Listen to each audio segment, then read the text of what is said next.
ของครูบาเจ้าศรีวิจัยแล้วก็ท่านมนัสชัยอินเถื่อนสพภูพิงได้มาร่วมถวายน้ำดื่มลงทานกับครูบาเจ้าศรีวิจัยตอนนี้พี่วราพรไอ้นิดพี่จันฉายก็ได้นำลงทานมาร่วมถวายกับครูบาเจ้าศรีวิจัยตัวท่านพระมหากมลพัฒน์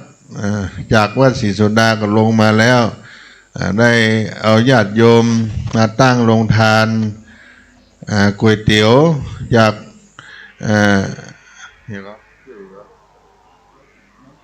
คุณน้อมจิตตั้งตระกูลได้มาเป็นเจ้าภาพทุกครั้งเมื่องานนี้เกิดขึ้นที่ครูบาเจ้าศรีวิจัยเพิ่นก็ในนามของวัดศรีโสดาเป็นลูกศิษย์วัดศรีโสดาก็นำเอาก๋วยเตี๋ยวมาคุณน้อมจิตตั้งตระกูล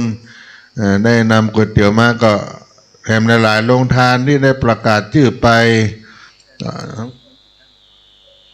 ถามผู้หลวงคนจัดไว้ทุกปีอยู่ฮะถามพี่แดงนะ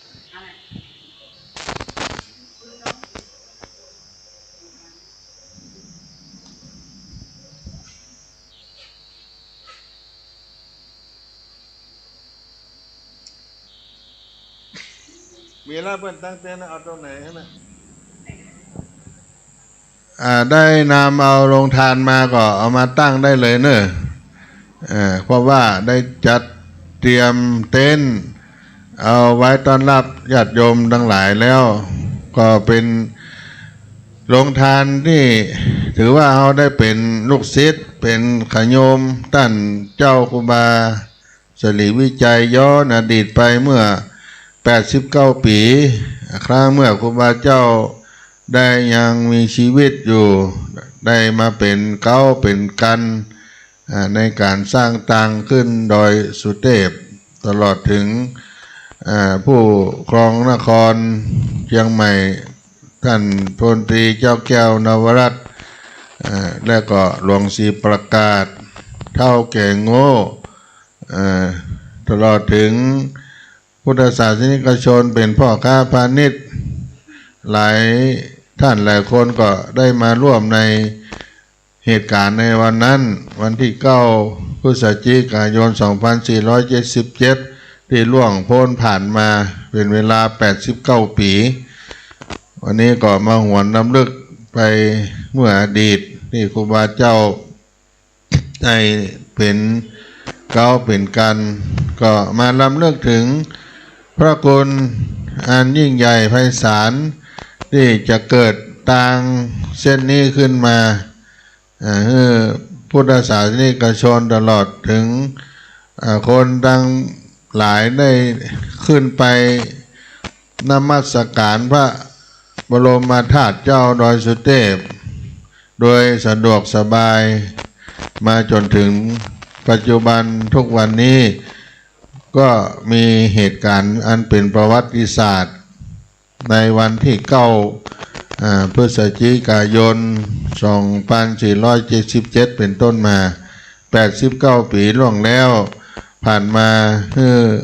เฮาท่านทั้งหลายได้มาหวนรำลึกถึงครูบาเจ้าศรีวิจัยได้น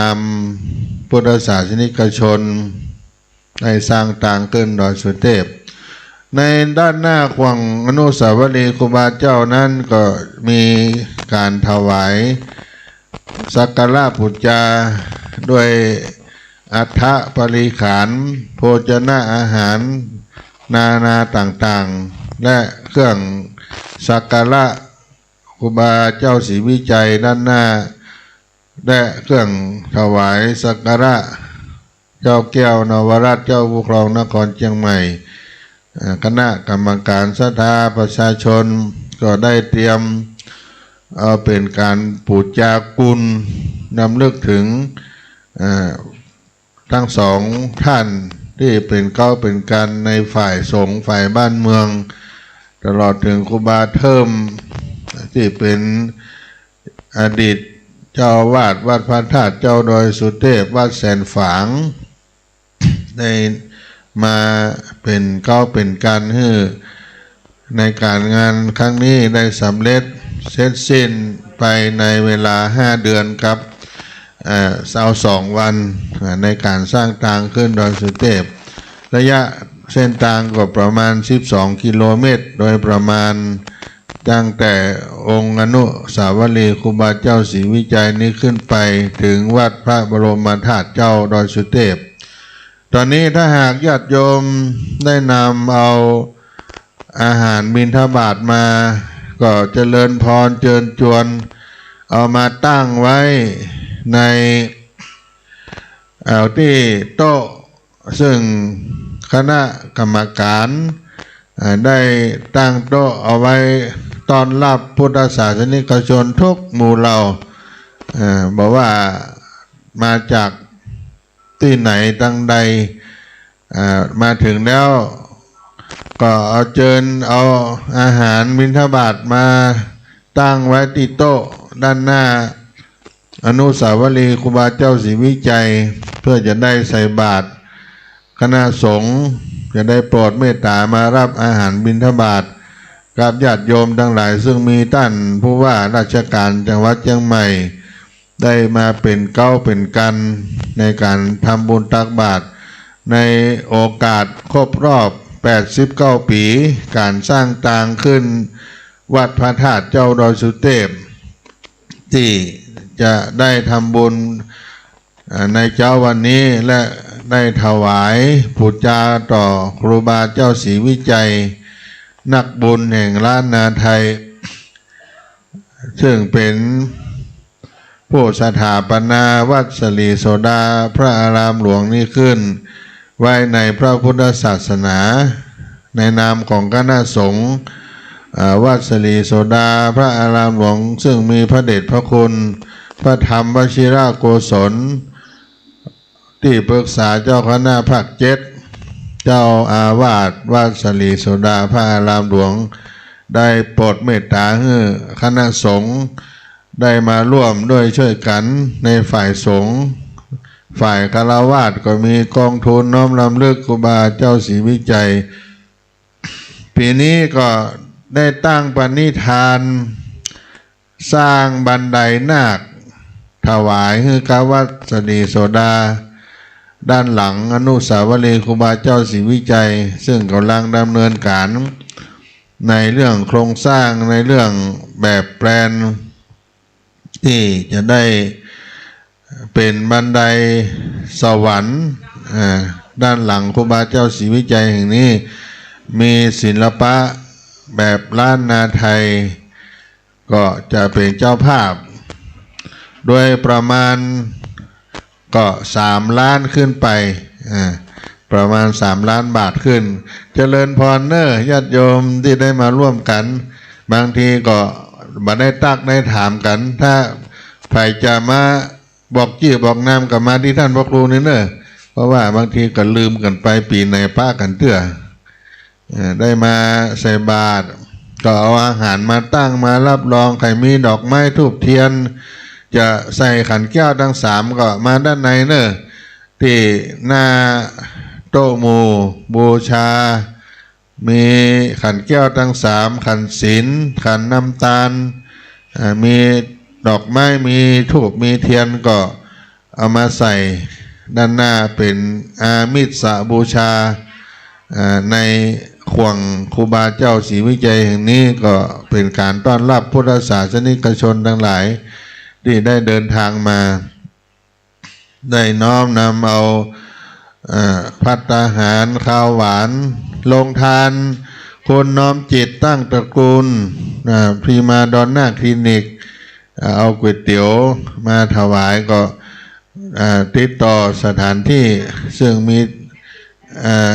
เต็นท์มีที่รองรับแล้วก็จับจองเอาได้ญาติโยมเป็นเจ้าภาพมาร่วมด้วยช่วยกันทุกครั้ง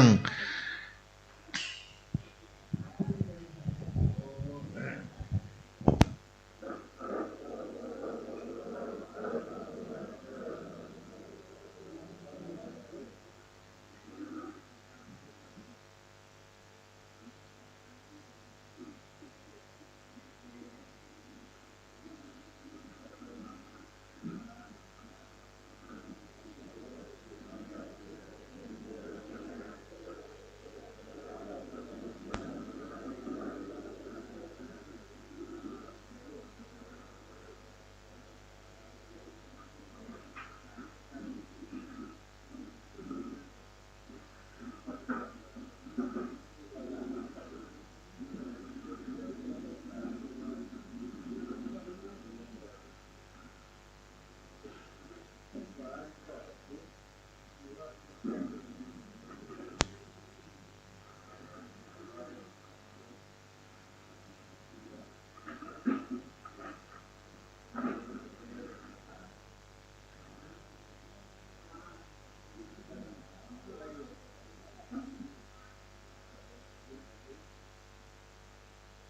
วันนี้คุณโยมประสงค์ชัยโรจน์ซึ่งเป็นลูกของพ่อสิบเอกบุญช่วยชัยโรจน์ที่มีอายุ95 ปีที่เคยมาร่วมทานในเหตุการณ์วันสำคัญก็ได้มาทำบุญให้ซึ่งเป็นได้เสียชีวิตไปท่านอาจารย์ณัฐพลลึกสิงแก้วณัฐพรหมเสนเนาะบ่อนันหลวงและศรัทธาจากแม่อ่อนเนาะคุณพ่อสุจิตแม่อุไรวันแม่เครือนาคจอมใจป้อพร้อมด้วยลูกหลานได้มาทานก่อนแล้วก็จะมาเป็นศาสนาพิธีกรช่วยกันวันนี้สัพพิติโยวิวัจจันตุสัพพะโลโกวินาสันตุมาเตภวะตวันตรายโยสุขีติคายุโกภวะอภิวาทนาสีลิสานิจังพุทธาปจายโนจตารโลธรรมาวัฏันตุอายุวันโนสุขังปะลังก็เป็นลูกหลานครูบาเจ้าศรีวิจัยเป็นมหาปรริญญา5 ประโยคแล้วก็มาเพิ่มแหม4 ประโยคเป็น9ตอนที่เป็นนานเนี่ยฮะอ๋อนี่นะอ๋อไม่เนี่ยเรียนหลวงพ่อวัดอุปาเนาะบุพารามเด็ดไม่ก็ติดครูบาเจ้าศรีวิจัยติดไปตลอดอันนี้ประมาณล้านป่ายนะครับกราบบูชาสมค่าก็ยินดีต้อนรับท่านอาจารย์ณัฐพรหมเสนลึกสิงแก้วอันนี้เป็นชื่อที่ครูบาหลวงทองวัดพระธาตุสลีจอมทองเบื้องตั้งพรหมเสนนี่เป็นนามังกละต่อไปก็จะได้เจริญรุ่งเรืองก็ถ่ายทอดไลฟ์สดได้มาช่วยกันทุกปีทุกครั้งเพื่อเป็นการสักการะบูชาต่อครูบาเจ้าศรีวิจัยปนันท์ศรีวันชัยยวงศาพ่ออาจารย์ประจำงาน2 ท่านร่วมด้วยช่วยกันตอนนี้ญาติโยมที่เดินทางมาถึงแล้วก็แนะนำภัตตาหารต่างๆนานาเข้ามาตั้งเอาไว้ในโต๊ะเอามาวางไว้ได้เลยเนอะสำหรับโรงทานตอนนี้ก็ยังมืดอยู่พ่ออาจารย์ณัฐพลณัฐพรหมเสนมูลน้ำเหมยลูกไม่อ่อนมา ตื่น3 เกิงลัดเหมยมาหัวยังเปี้ยอยู่ในรถเปี้ยน้ำเหมยอยู่ก็มาร่วมด้วยช่วยกันโดยว่าครูบาเจ้านั้นเป็นเจ้าเมืองลี้ละปูนก็เป็นบ้านเกิดเปิ้นท่านอาจารย์ณัฐพรหมเสนก็เป็นลูกหลานครูบาเจ้าศรีวิจัยอยู่กับครูบาเจ้าใจเงี้ยวงศาครูบาเขาปีได้มาอยู่วัดพระธาตุหลวงละปูนเป็นมหาปรริญญา5 ประโยคเป็นอาจารย์ประจำภาควิชาในมหาจุฬาลงกรณ์วิทยาเขตเชียงใหม่ก็มาช่วยงานพระศาสนาโดยตลอดญาติโยมมีดอกไม้ทูบเทียนใส่ขันแก้วดังสามพี่ศรีนินปัญญาบ้านป่า5ได้มาถึงพ่ออาจารย์ว่าจะได้ลงทานน้องสาวป้าหนันศรีวันเป็นน้องสาวล่าเปิ้นน้องล่าป้าหนันนางสมควรชัยวงศาน้องล่าอันโอนปานกะโอนปานและอุสาพรงดงามได้นำน้ำเปล่านมเย็นชาเย็นมาถวายครูบาเจ้าศรีวิจัยครูบาเจ้าสินธรรมอาจารย์ณัฐพรหมเสนไปไหว้ครูบาก่อนขึ้นไปสักการะปีหน้าจะได้เป็นนายพลละ ตามธรรมเนียมต้องไหว้เจ้าที่เจ้าถิ่นไหว้พี่ศรีนินก็มาทุกปีปีนี้ได้เอา ลงทานมาด้วยเนาะร่วมกับพี่วราพรไอ้นิดพี่จันฉายบ้านป่าห้าเป็นชาทาเก่าแก่วัดศรีโสดานี่ตั้งแต่เปิ้นตั้งวัดใหม่เพิ่นก็บอกขึ้นมาวัดศรีโสดาตัวเดียวอะ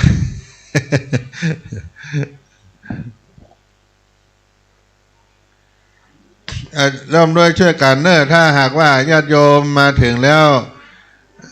บ่เข้าใจที่ตั้งที่ทำอย่างใดต่างพ่อหลวงจรัญคำสอนพี่กันดาแก้วแดงพ่อน้อยสุพรรณไอ้วิสิตปัญญาฟูก็อยู่ด้านหน้าต้อนรับทุกท่านตั้งอาหารใส่บาตรมาทำบุญเพื่อครูบาเจ้าเนอะครูบาเจ้าสลีวิจัยเอาบุญกุศลเป็นตาหน้าปารมีเดินตามรอยครูบาเจ้าศรีวิจัยวันนี้พระสงฆ์สามเณรจะบ่ลงรับบิณฑบาตเป็นปกติเตื้อจะลงมาที่ครูบาเจ้าศรีวิจัยนี้ก่อนจากนั้นก็จะเดินรับบิณฑบาตทั่วไปตามปกติ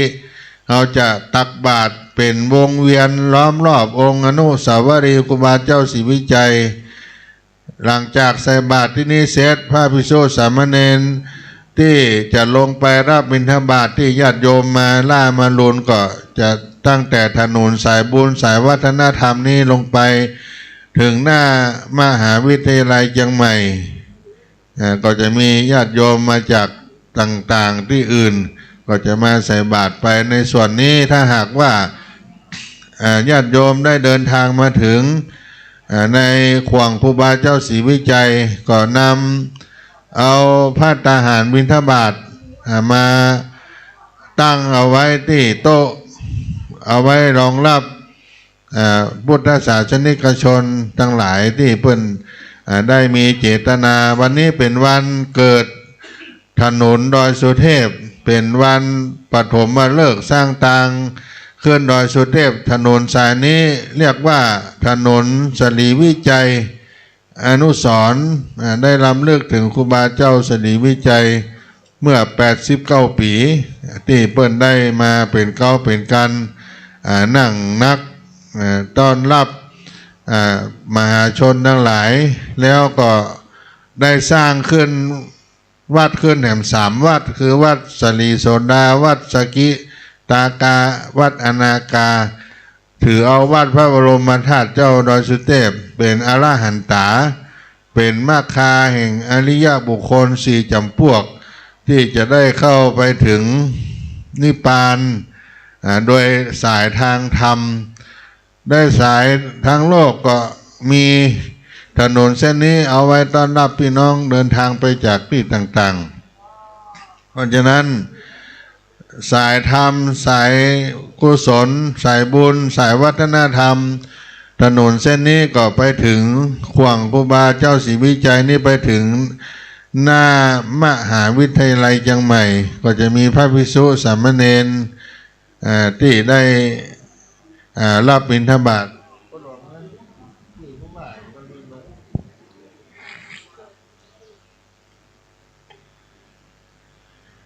ก็โอ้ท่านพ่อกำนันสุรเชษฐ์ตาคำมาพ่อกำนันตำบลสุเทพได้เดินทางมาต้อนรับท่านผู้ว่าราชการจังหวัดเชียงใหม่ก็เป็นการในการนำของผู้นำชุมชนในท้องถิ่นตำบลสุเทพพ่อกำนันสุรเชษฐ์ตาคำมาได้ต้อนรับท่านโอ้โชติกา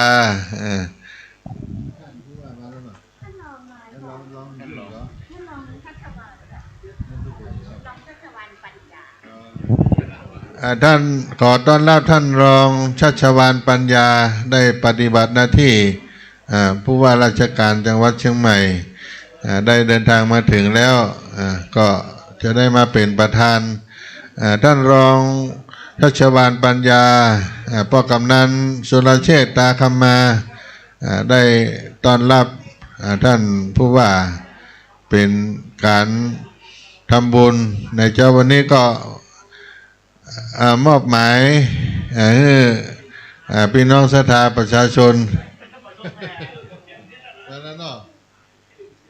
ขอบคุณโอ้ครับมีไหมเหรอใช่ใช่ครับพอประธานอนุญาตนะครับเนาะกราบไหว้สาในครูบาอาจารย์เจ้าเนาะบรมครูของเทวดาและมนุษย์ทั้งหลายพุทธเจ้าพระธรรมพระสังฆเจ้าอันมีครูบาเจ้าศรีวิชัยนักบุญอมตะแห่งล้านนาไทยของเฮาครูบาอาจารย์ตนเก่าแก่ทั้งหลายเนาะครูบาเจ้าใจยะวงศาพัฒนาวัดพุทธบาทห้วยต้มครูบาพิชัยเขาปีครูบาเจ้าพิชัยเขาปีวัดพุทธบาทผ่าน้ำนะครับเนาะครูบาเทิมครูบาเทิมวัดพระธาตุดอยสุเทพอดีตเจ้าอาวาสวัดพระธาตุดอยสุเทพในยุคสมัยนั้นนะครับครูบาหลวงปู่ล่าตาทิพย์วัดป่าตึงหลวงปู่ล่าตาทิพย์ครูบาพัดเนาะวัดสีดอนมูลตามภาพนี่นะครับเนาะครูบาสังฆะครูบาดวงดีขอทุกท่านได้ดวงดีเหมือนชื่อครูบาเนี่ยนะครับเนาะครูบาธรรมใจวัดตุ้งหลวงแม่แตงนะครับที่ตังคณะสงฆ์ได้เจิญรูปภาพมาติดด้านข้างนี่นะครับและก็ที่ใกล้ที่สุดในยุคสมัยนี้ก็คือพระเดชพระคุณพระธรรมวชิระโกศลเจ้าวัดวัดสลีสีโสดาผ้าลำหลวงนี่แหละครับเนาะแล้วก็ที่ปรึกษาเจ้าคณะภาค7อดีตรองอธิการบดีมจร.เชียงใหม่ลูกที่2นะครับเนาะแล้วก็อดีตประธานสภาวิทยาเขตเชียงใหม่มจร.นะครับมหาวิทยาลัยมหาจุฬาเชียงใหม่เฮาซึ่งเป็นครูบาอาจารย์ครูบาสังฆะตนเอกอุตามรอยครูบาเจ้า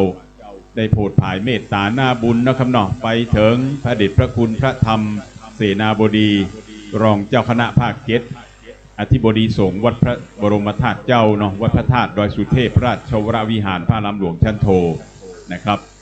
ตลอดถึงครูบาสังฆอาจารย์พระเดชพระคุณพระเทพมังคลาจารย์เจ้าคณะจังหวัดเชียงใหม่วัดตาตอนพระลำหลวงพระเดชพระคุณนะครับพระราชโพธิวรคุณรองเจ้าคณะจังหวัดเชียงใหม่วัดพระธาตุดอยสะเก็ดพระลำหลวงพระเดชพระคุณพระราชรัชมุนีเนาะรองเจ้าคณะจังหวัดเชียงใหม่วัดสวนดอกพระลำหลวงพระเดชพระคุณพระเทพสิงหวราจารย์ด็อกเตอร์เจ้าวัดวัดพระสิงห์วรมหาวิหารพระเดชพระคุณพระวิมลมุนีรองเจ้าคณะจังหวัดเชียงใหม่วัดศรีโสดาพระลำหลวงพระเดชพระคุณพระสุวรรณเมธีด็อกเตอร์รองเจ้าคณะจังหวัดเชียงใหม่องค์ใหม่วัดพระธาตุสีจอมทองวรวิหารลุมาถึงผู้แทนคณะสงฆ์ประสานงานมือประสาน10 ทิศเนาะท่านพระครูปัญญาสังฆการผู้ช่วยเจ้าวาดพระลำหลวงวัดศรีโสดาพระลำหลวงหรือเขาจักกันในนามครูบาพรหมมินนี่แหละครับเนาะพระครูปัญญาสังฆการก็เป็นครูบาอาจารย์ครูบาอาจารย์พิเศษมจร.เชียงใหม่เขาโดยแล้วก็ในฐานะที่ดูแลนะครับโครงการพระบัณฑิตอาสาบนพื้นที่สูงเนี่ยครับเนาะบนเขาบนดอยซึ่งเป็นโครงการเนื่องมาจากพระดำริของสมเด็จย่าแล้วก็ของในหลวงนะครับเนาะมาหลาย10 ปีแล้วก็ร่วมงานกันมาเมื่อนานนะครับเพราะนั้นตอนนี้ก็มีพระครูปัญญาสังฆการหรือครูบาพรหมมินเขาเนี่ยนะครับเนาะเป็นผู้แทนคณะสงฆ์ได้มาปั่นศีลปั่นปอนเบื้องต้นวันนี้เป็นวันสำคัญเนอะนะครับครบรอบ89 ปีลงจอบแรกสร้างต่างขึ้นดอยสุเทพนำโดยครูบาเจ้าศรีวิจัยนะครับคณะศิษย์ครูบาอาจารย์ประชาชนเรือนหมื่นนะครับเนาะแต่ละวันนะครับเริ่มวันนี้ลงจอบแรกวันนี้ณที่นี่เชิงดอยสุเทพและก็ฝ่ายบ้านเมืองเนาะก็มีเจ้าแก้วนวรัตน์เจ้าหลวงองค์ที่9องค์สุดท้ายเป็นประธานฝ่ายถ้าอู้กำเมืองเขาก็ว่าเป็นประธานฝ่ายคารวะในยุคสมัยเจ้าหลวงในช่วงปีเมื่อ89 ปีที่แล้วก็แล้วกันนะครับนอนแล้วก็ตะกี้ก็เห็นลูกหลานของป่อ10 เอกอย่างก็บุญช่วยชัยโลดเนาะผู้ปีเพิ่งจะม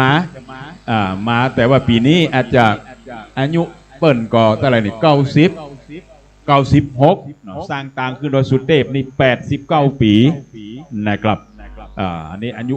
96ละนะครับแสดงว่าเปิ้นก็เป็นละเด็กละอ่อนมาร่วมในพิธีลงจอบแรกนะเปิ้นมากู้ปีครับป่อสิบเอกบุญช่วยเนาะป่ออุ้ยละบรรเทาว่าป่ออุ้ยนะครับมาร่วมกู้ปีแล้วก็ปีที่แล้วก็ยังหันอยู่นะครับปีนี้ก็เห็นลูกมาเนาะสืบสายแตนเนื่องจากอายุอานาม96นี่ก็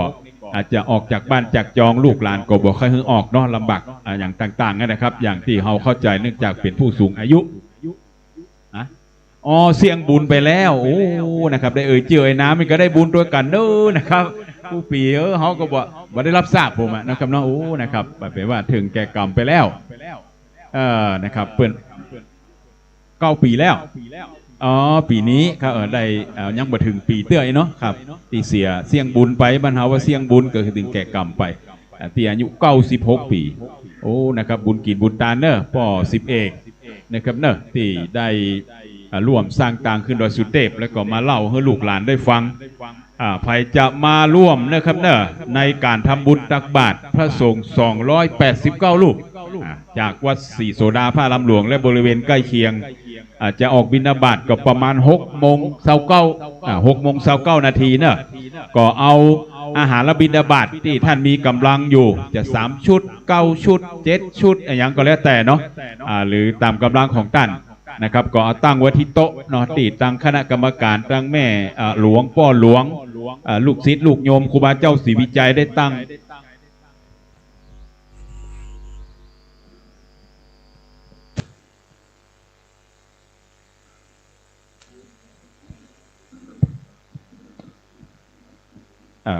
ตั้งที่ท้องที่ของที่นี่ก็มีอดีตพ่อหลวงจรัญคำซอนอดีตพ่อหลวงบ้านที่นี่แล้วก็เป็นคณะกรรมการเนาะประธานของเป็นประธานกองทุนครูบาเจ้าศรีวิจัยเฮาพร้อมด้วยคณะกรรมการเนี่ยครับได้จัดเตรียมดา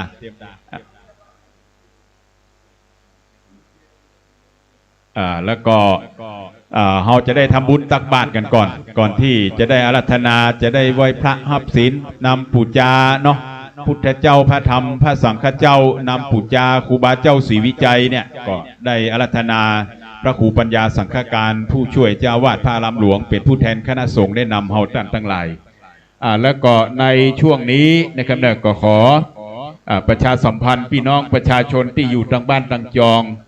นะครับเนาะก็ตอนนี้ก็มีท่านรองผู้ว่าราชการจังหวัดเชียงใหม่นะครับเนาะท่าน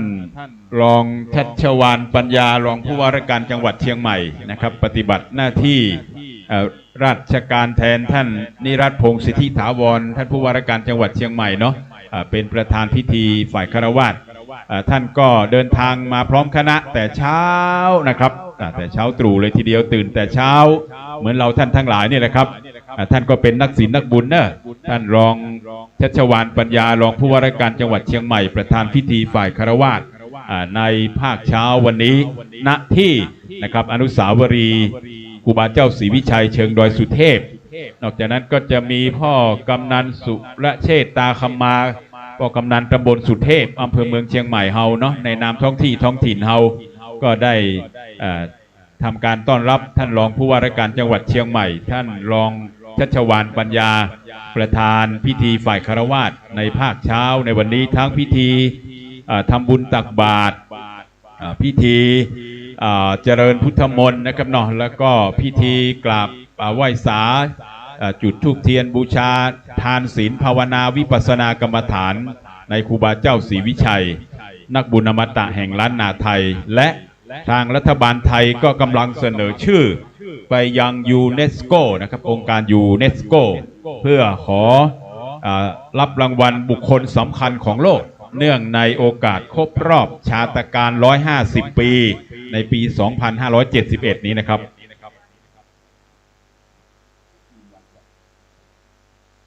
นะครับก็จึงแจ้งทุกคนทุกท่านเนาะอู้กำเมืองพ่องอู้ภาคภาษากลางไปพ่องนะครับเฮาก็ถือว่าเป็นลูกศิษย์ลูกโยมครูบาเจ้าศรีวิจัยอาจจะไม่ได้ทักทายกันทุกๆคนนะครับเนอะเท่าที่จะ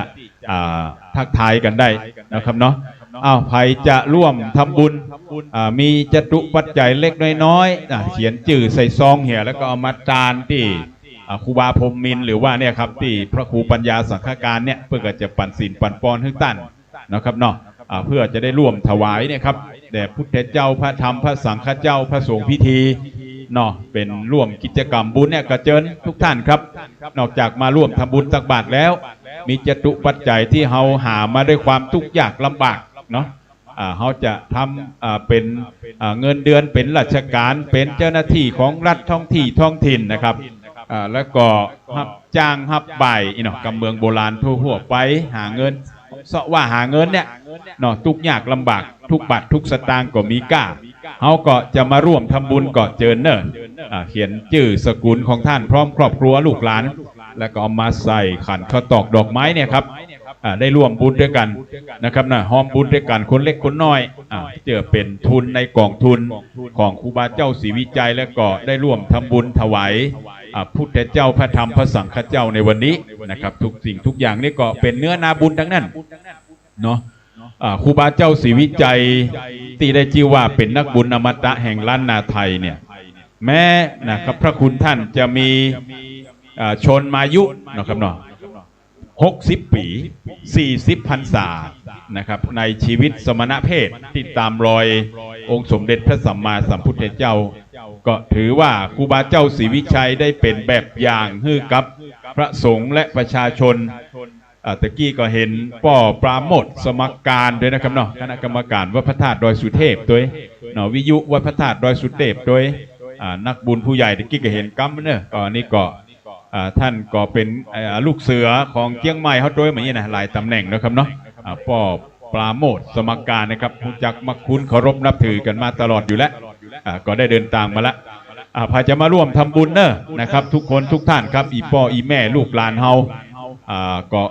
เขียนชื่อใส่ซองหรือว่าเขียนบัตรตันก็มาแจ้งบอกชื่อนี่ก็ได้นะครับนอกจากห้อมบุญตามกำลังนะครับทำบุญตามกำลัง10 บาท20 บาทก็แล้วแต่ก็เอามาใส่พานดอกไม้เอามาประเคนหลวงพ่อเนาะครูบาพรหมมินทร์หรือท่านพระครูปัญญาสังฆการซึ่งเป็นผู้แทนคณะสงฆ์วัดศรีโสดาพระรามหลวงที่นี่นะครับจะได้ปั่นศีลปั่นปอนให้นะครับเนาะท่าน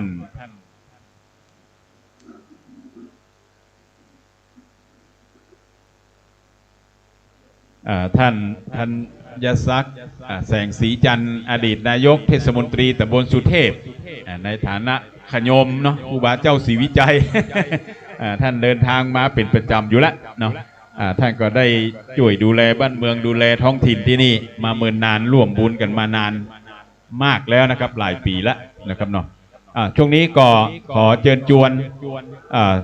ทุกท่านเนาะก่อนที่จะประกอบพิธีทำบุญตักบาตรเวลา6 โมง29 นาทีเนอะก็จะได้เริ่มประกอบพิธีนะครับ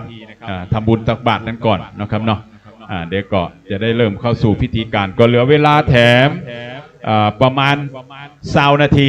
เนาะก็จะได้เริ่มประกอบพิธีทำบุญตักบาตร19 นาทีครับเหลือ19 นาทีก็จะได้ทำบุญตักบาตรเอาไผ่ที่เอาข้าวปลาอาหารมาเนาะเอาโรงทานเนี่ยอย่างมาก็โรงทานก็ตั้งไว้ที่ในหลายๆ10 โรงทานเนาะเดี๋ยวก็ประกาศชื่ออนุโมทนาบุญนี่นะครับ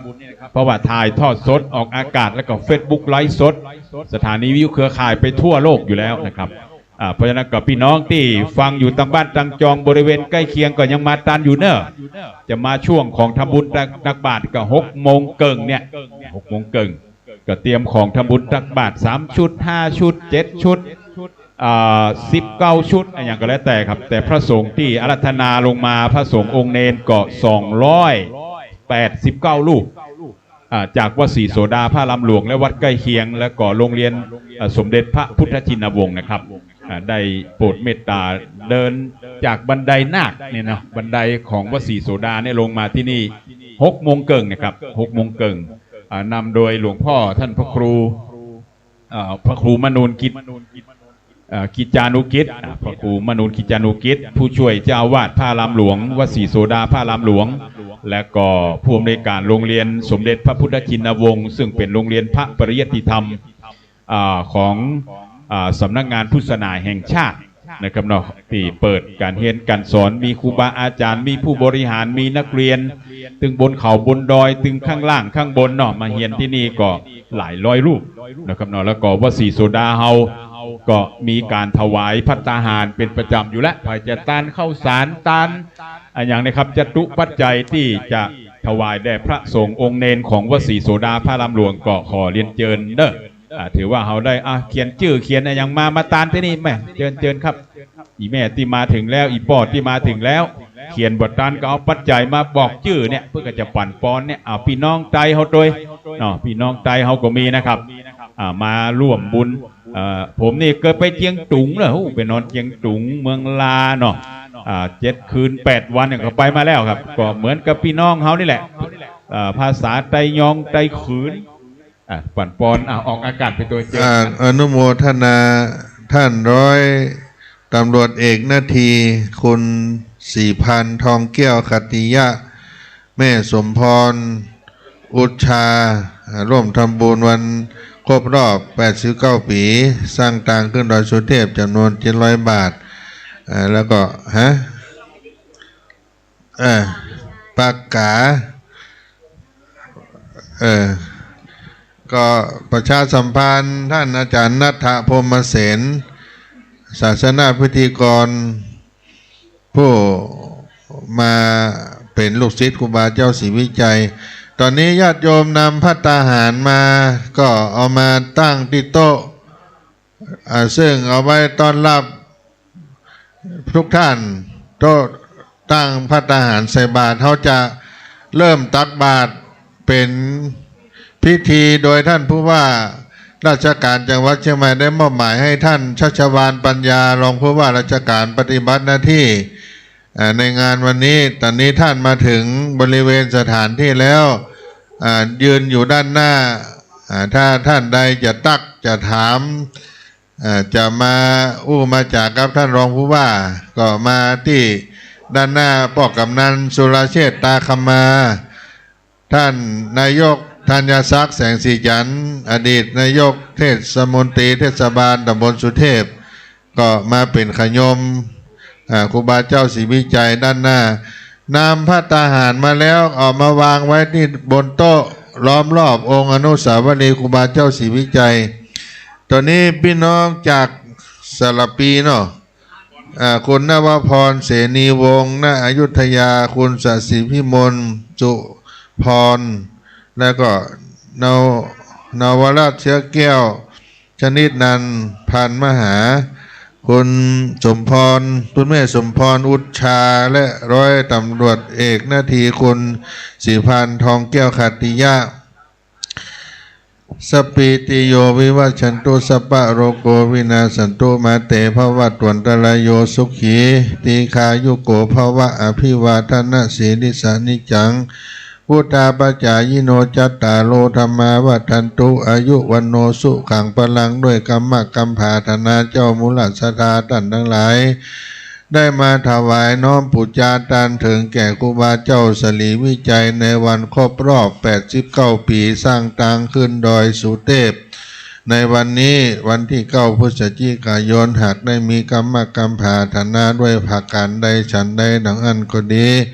สามีจันตัวก็ขอให้ได้ปันอุดมสมสารบุตรที่ไปใจนั้นจุกจะมีจัตตาโลธรรมาวัฏันตุอายุวันโนสุขังปะลาสาธุ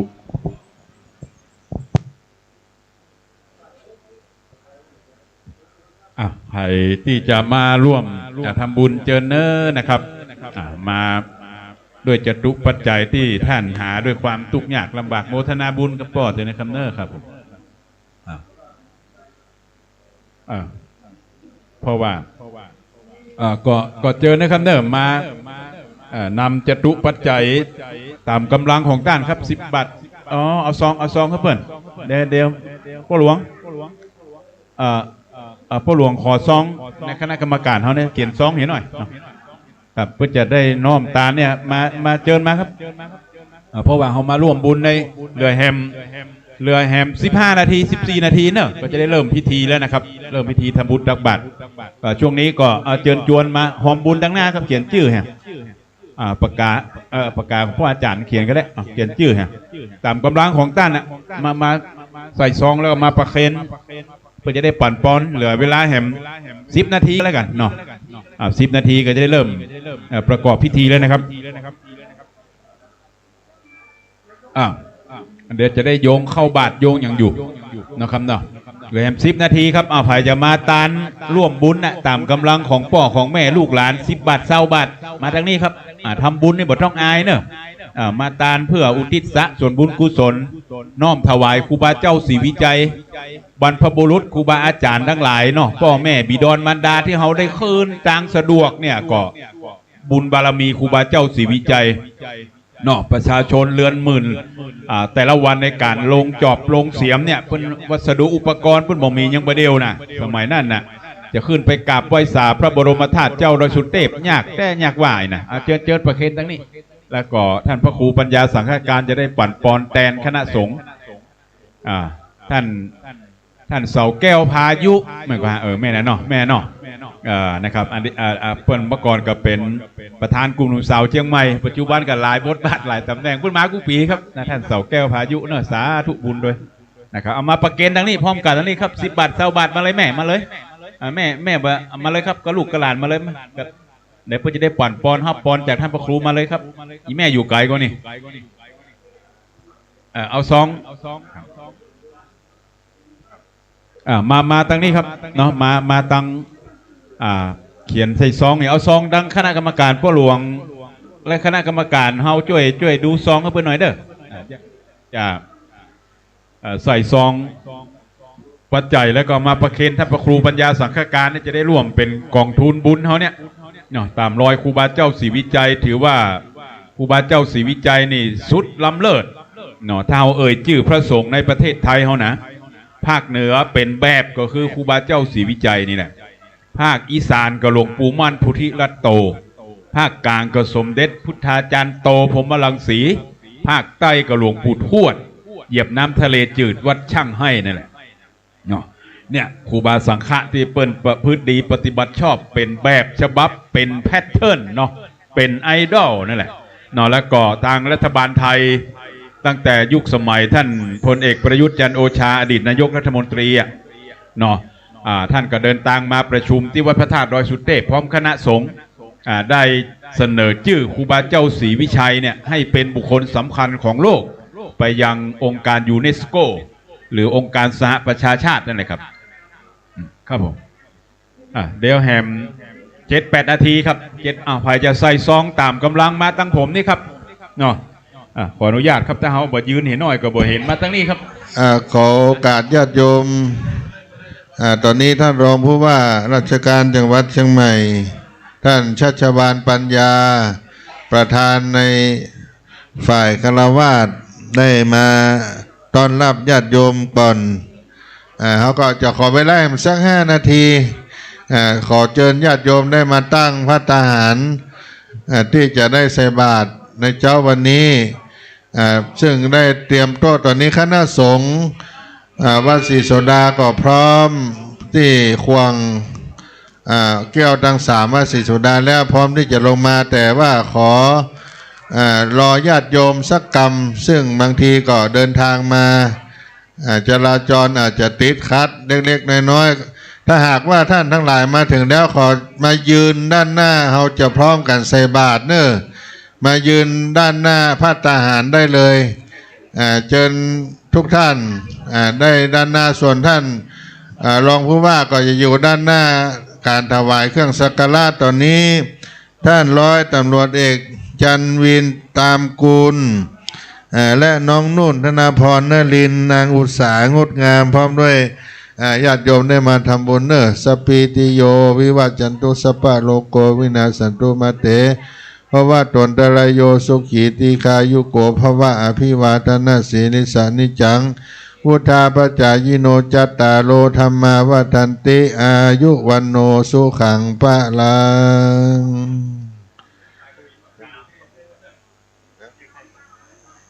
เอานี่ไง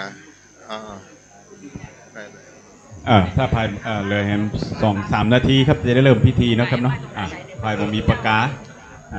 ครับถ้ามีประกาศได้มาเอาที่ผมนี่เนอะภายจะร่วมทำบุญในซองนี้ครับซองนี้ขอเวลาอนุญาตแถมสัก2 นาทีครับจะได้ร่วมบุญตานครับเอาปากกาเขียนนะครับผม ตอนนี้พระสงฆ์พระสงฆ์289 รูปก็มารอนะครับที่บันไดนาคของวัดศรีโสดาแล้วเนอะนะครับเดี๋ยวจะได้เริ่มประกอบพิธีขอเวลาอีก2 นาทีแป๊บเดียวเนาะพี่น้องที่รับบุญก็รับพรเนอะครับ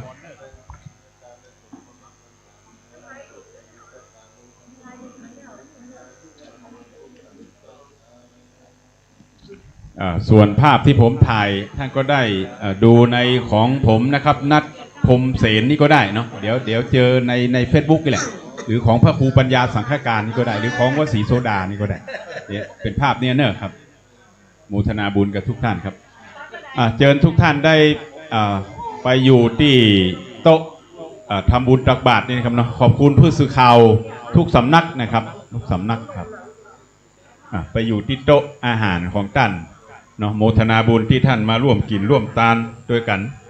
ตามรอยครูบาเจ้าศรีวิจัยทุกท่านที่นำพระทหารมาเนอะไปยืนอยู่ที่โต๊ะภายที่จะนั่งเก้าอี้ก็นั่งตามมัธยาศัยเนี่ยครับเนาะร่วมบุญด้วยกันทุกท่านที่ท่านได้ร่วมซองอย่างกันมาคนเล็กคนน้อยครับผมไปที่โต๊ะอาหารของท่านเนอะ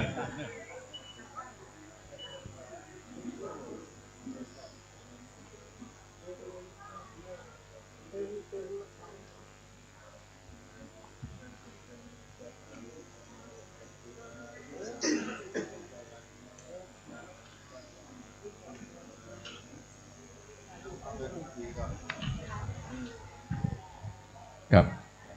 ซึ่งตามกำหนดการนะครับก็เมื่อเข้าสู่พิธีการเนาะวันนี้เลิกงามยามดีพฤหัสบดีที่9 พฤศจิกายน 2566 ครบ 89 ปีนะครับน้อมมุทิตาลำลึกครูบาเจ้าศรีวิชัยงานทำบุญตักบาตรและพิธีลงจอบแรกในวันนี้ในการสร้างทางขึ้นดอยสุเทพนะครับโดยมีท่านชัชวาลปัญญารองผู้ว่าราชการจังหวัดเชียงใหม่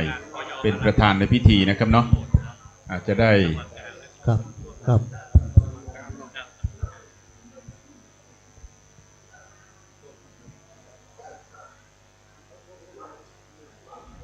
ท่านพระครูปัญญาสังฆการเดินไปทางปูนแล้วนะครับนิมนต์ครับผม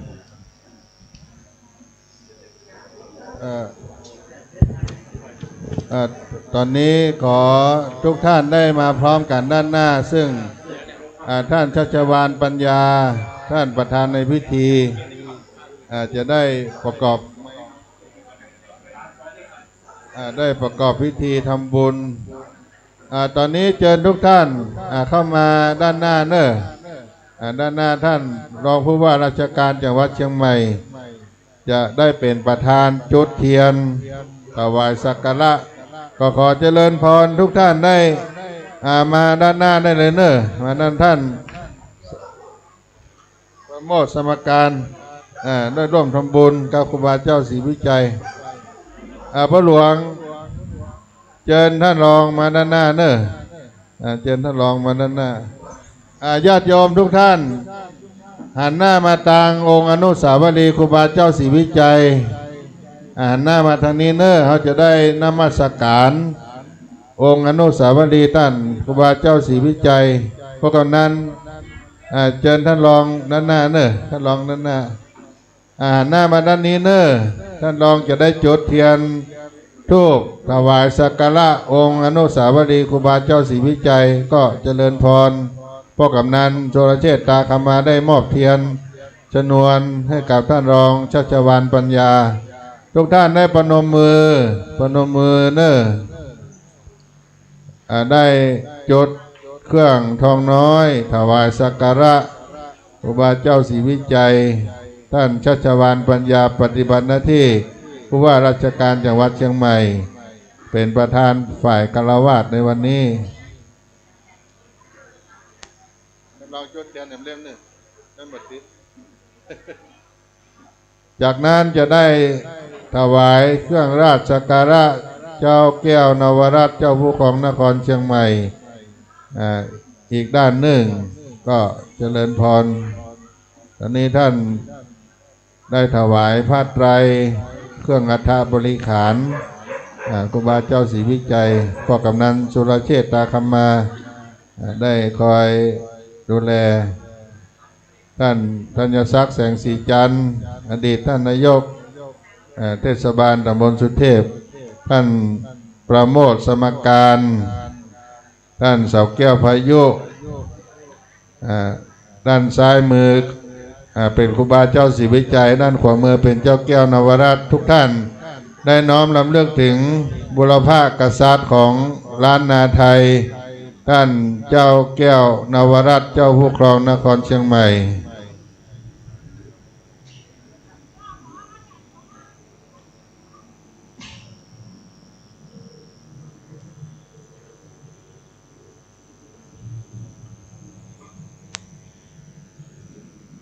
เจริญพรท่านชัชวาลปัญญามาอยู่ระหว่างราชวัตรทั้งสองหันหน้าไปทางวงอนุสาวรีย์ทุกท่านตั้งนะโมพร้อมกันนะโมตัสสะภะคะวะโตอะระหะโตสัมมาสัมพุทธัสสะนะโมตัสสะภะคะวะโตโตสัมมาสัมพุทธัสสะนะโมตัสสะภะคะวะโตอะโตสัมมาสัมพุทธัสสะอะยังวุจจติสิริวิชโยนามะมหาเถโลอุตตมะสีโลนะละเทเวหิปูชิโตโสละโหปัจจยาทินังมหาลาพังพระวันตุเมอาหังวันทามิศีลาสาอาหังวันทามิสัพพโสสาธุสาธุสาธุอนุโมทามิวันตามิพันเตสัพพังอาปาลาตังคัมมาธาเมมายากาตังปุญญังสามินาอนุโมทิตาปัง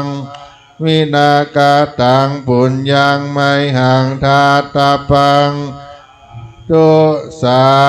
ธุอนุโมทามิจากนั้นขอเจริญพรท่านชัชวาลปัญญาเข้าประจำที่ภัตตาหารใส่บาตรด้านหน้าญาติโยมทุกท่านเข้าประจำที่ภัตตาหารแล้วก็ถืออันใดอันหนึ่งที่สะดวกไว้ที่หน้าอกเราจะตั้งกรรมอธิษฐานโยงเข้าบาตรหน้าโอกาสนี้คณะสงฆ์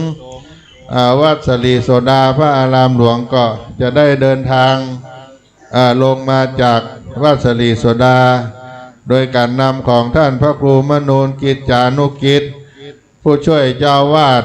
วัดสลีโสดาพระอารามหลวงยกภัตตาหารชนิดใดชนิดหนึ่งเอาไว้หน้าอกพนมมือขึ้นเนอสาธุโอกาสาโอทนะปินดิปาตังตานัง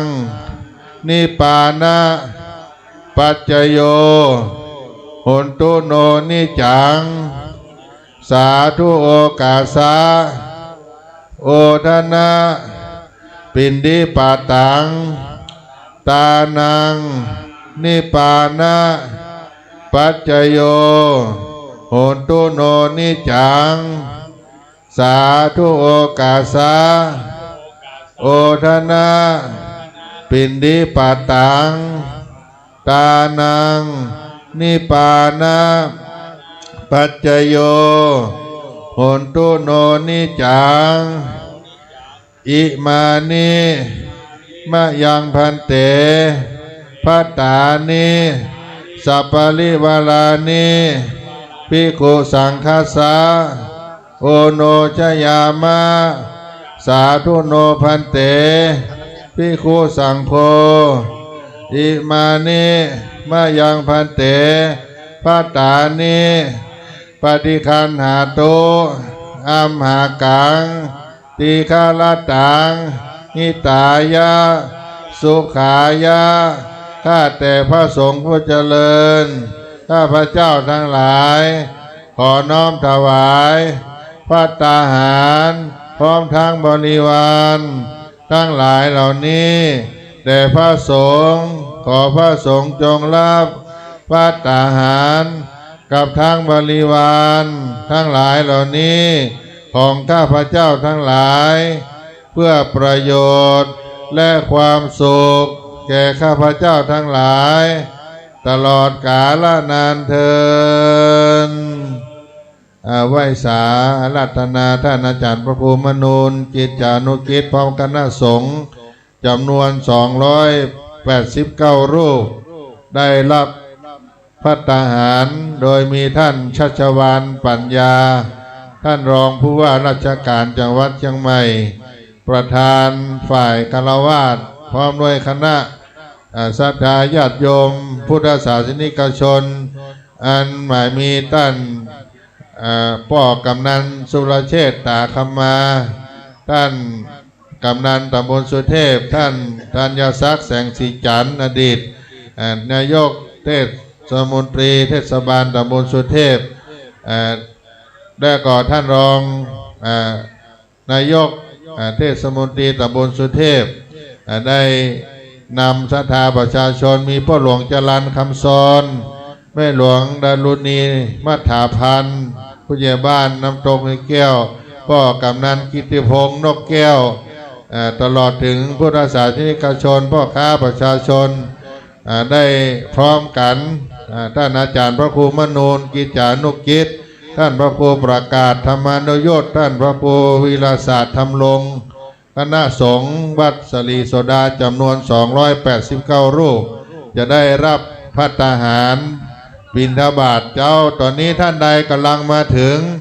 ก็เจริญพรมาใส่บาตรซึ่งมีโต๊ะตั้งภัตตาหารเอาไว้ต้อนรับญาติโยมทั้งหลายเป็นมหามังคลมงคลปีที่89ถนนสาลีวิจัยเส้นนี้ที่ครูบาเจ้าสินธรรมได้เป็นเป็นประธานสร้างพุทธศาสนิกชนทั้งหลายได้สะดวกสบาย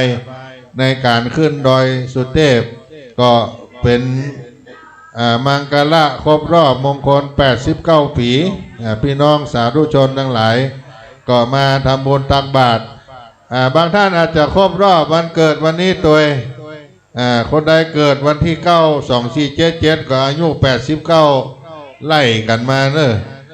ก็มีท่านอาจารย์พระครูมนูนกิจจานุกิจเป็นประธานสงฆ์รับภัตตาหารบิณฑบาตท่านชัชวาลปัญญาท่านรองผู้ว่าราชการจังหวัดเชียงใหม่ก็แตกเป็น2 แถวเนอะ2 แถวรับภัตตาหารบิณฑบาตในเจ้าวันนี้เขาจะตักบาตรเป็นวงเวียนล้อมรอบองค์อนุสาวรีย์เป็นกรณีพิเศษในวันสำคัญแล้วก็จะลงไปตั้งลุ่มตามปกติเพราะฉะนั้นคณะสงฆ์ทั้งหลายทั้งปวงที่วัดศรีโสดาจำนวน289รูปก็จะลงมาจากขวงแก้วทั้ง3วัดสลีโสดามารับบิณฑบาตกับญาติโยมทั้งหลายตั้งจิตอธิษฐานใส่บาตรครบรอบ89ปีต่างขึ้นโดยสุเทพก็มีอายุยืนยาวมาจนถึงปัจจุบันนี้หลังจากที่ทำบุญตักบาตรแล้วก็จะมีพิธีเจริญพระพุทธมนต์อบรมสมโภชองค์อนุสาวรีย์ครูบาเจ้าศรีวิจัยในเจ้าวันนี้ตัวเพราะฉะนั้นย่างบ่าเสร็จสิ้นเพื่อการตักบาตรเป็นภาคแรกภาคที่2เป็นการเจริญพระพุทธมนต์ภาคที่3เป็นการพัฒนารักษาห้วยแก้วก็จะเป็นประเพณีกิจกรรมมาทุกปีนะครับครูบาอาจารย์ก็ได้โปรดเมตตากับศรัทธาญาติโยมใส่บาตรองค์ละชิ้น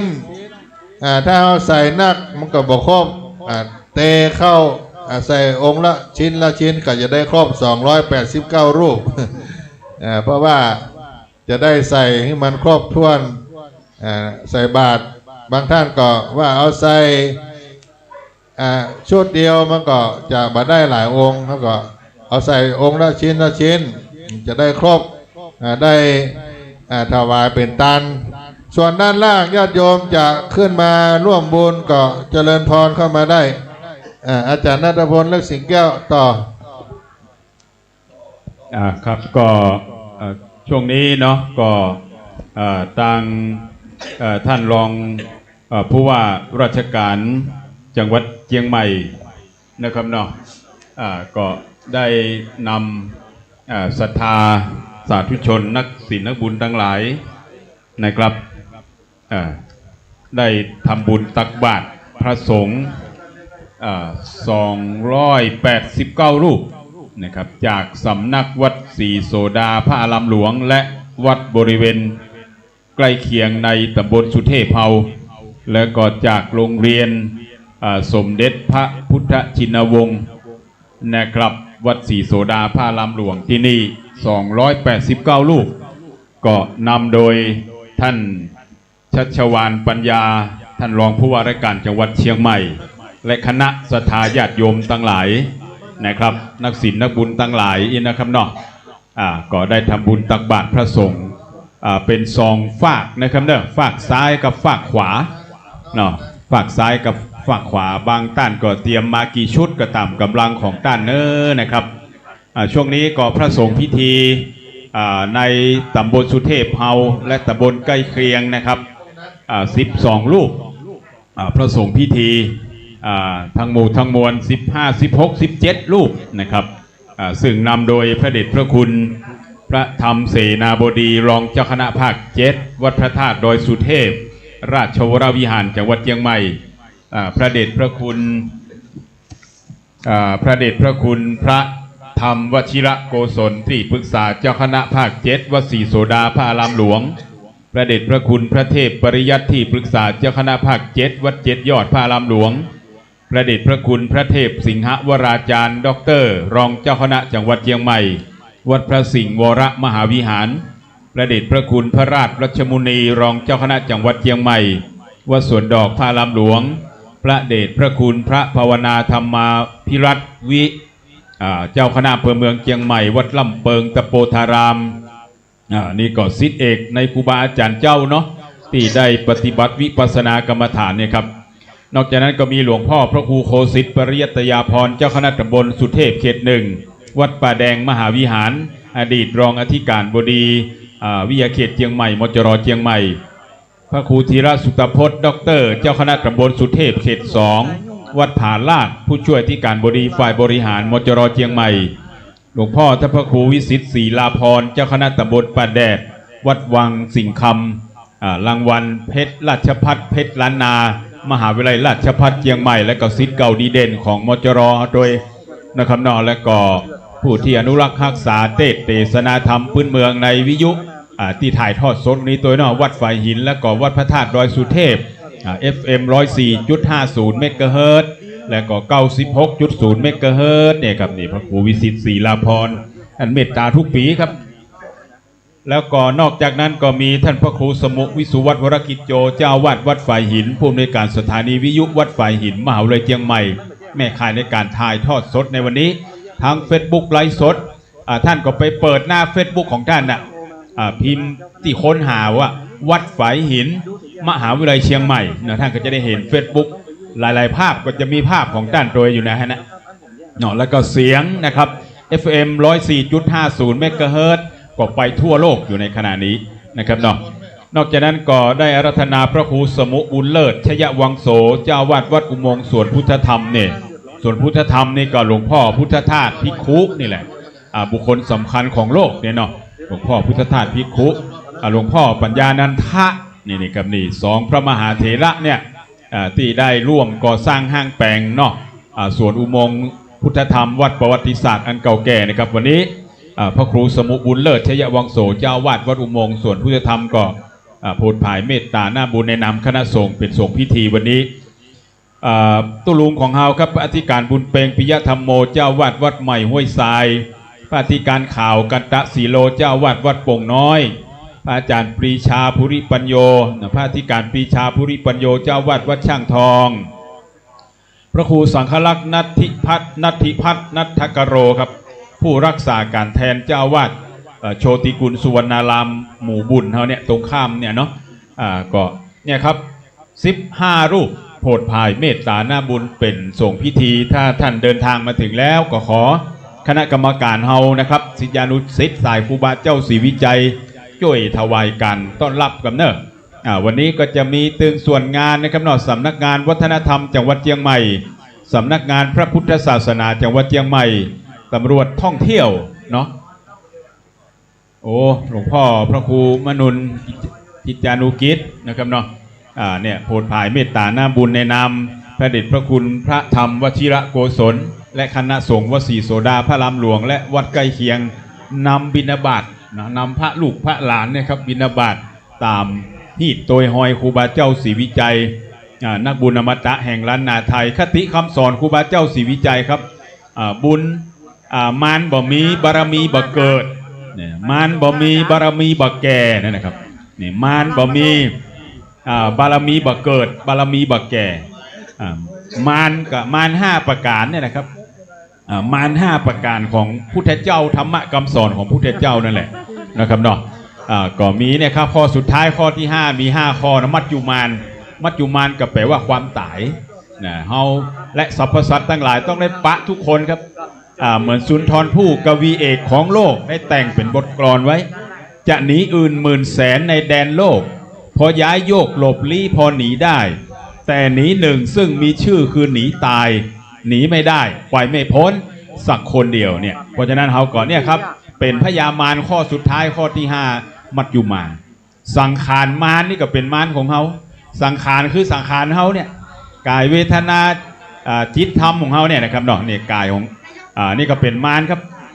เฮาปวดแข้งปวดขาเมื่อยไข้เนาะเป็นโรคนั่นโรคนี้นะครับนี่มาคัดขวางในการสร้างบุญสร้างกุศลสร้างความดีเช่นเดียวกันเนาะอภิสังขารมารคืออภิสังขารนี่ท่านก็เรียนรู้มาในมาร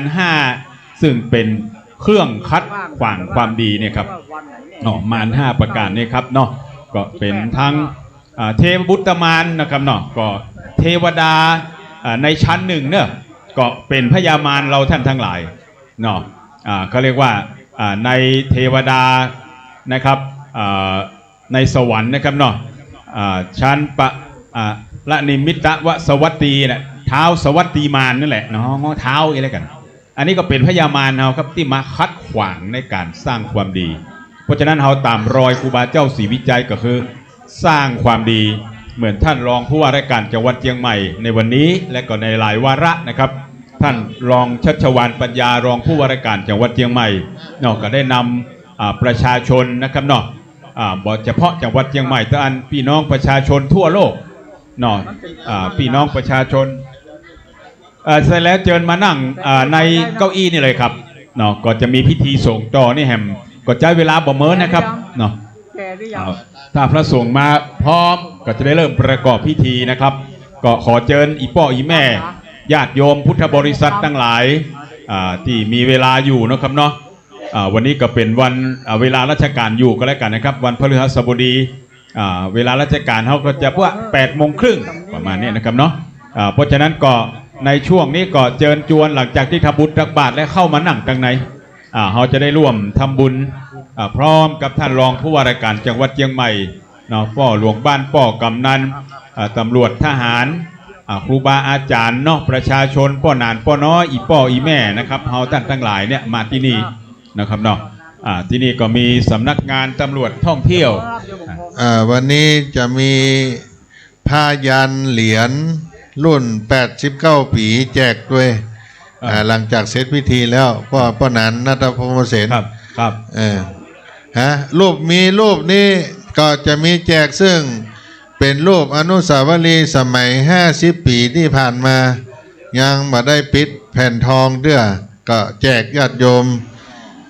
หลังจากนี้ใส่บาตรแล้วขอเชิญทุกท่านเข้ามานั่งใน ในเต็นท์เนอะซึ่งมีเก้าอี้เอาไว้รองรับหลังจากเสร็จงานแล้วเราจะแจกวัตถุมงคลรุ่น89 ปีของการสร้างตางขึ้นดอยสุเทพท่านรองชัชบาลปัญญาจะเป็นผู้แจก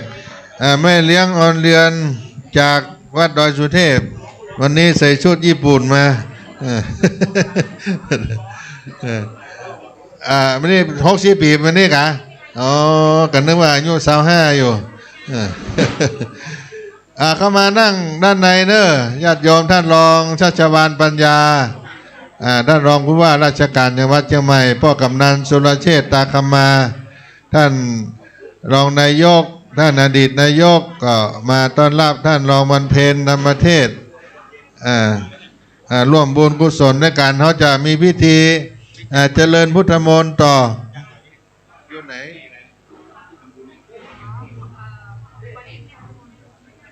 แม่พรทิพย์มาร่วมทำบุญอนุโมทนาเนอะเชิญนั่งเก้าอี้เนอะนั่งเก้าอี้เข้ามานั่งด้านในท่านใดมาวันนี้จะได้รับแจกวัตถุมงคลหลังจากเสร็จงานแล้วเป็นวัตถุมงคลรุ่น89 ปีสร้างต่างขึ้นดอยสุเทพก็มีรูปภาพย้อนอดีต50 ปีอนุสาวรีย์ครูบาเจ้าศรีวิจัยโรงทานต่างๆก็เปิดไปเรื่อยๆถ้าหากว่าท่านไหนจะฉลองโรงทานก็เข้ามาด้านหน้าด้านในการทำบุญเราจะมีการเจริญพระพุทธมนต์สืบต่อตอนนี้กำลังรอพระมหาเถระเดินทางมาเจริญพระพุทธมนต์ที่ขวางครูบาเจ้าศรีวิจัยก็น้อมเชิญทุกท่านเฮาตักบาตรล้อมรอบองค์อนุสาวรีย์ครูบาเจ้าศรีวิจัยเป็นพิธีมงคลสำเร็จไปตอนนี้ก็เชิญทุกท่านเข้ามานั่งในปรามผามเต็นท์เพื่อจะได้เข้าสู่พิธีสมโภชอนุสาวรีย์ครูบาเจ้าศรีวิจัยอุทิศถวายทานกับครูบาเจ้าศรีวิจัยในมงคลครบรอบ89 ปีสร้างต่างขึ้นดอยสุเทพท่านอาจารย์ณัฐพลได้ต่อเนอะต้อนรับพระเถระ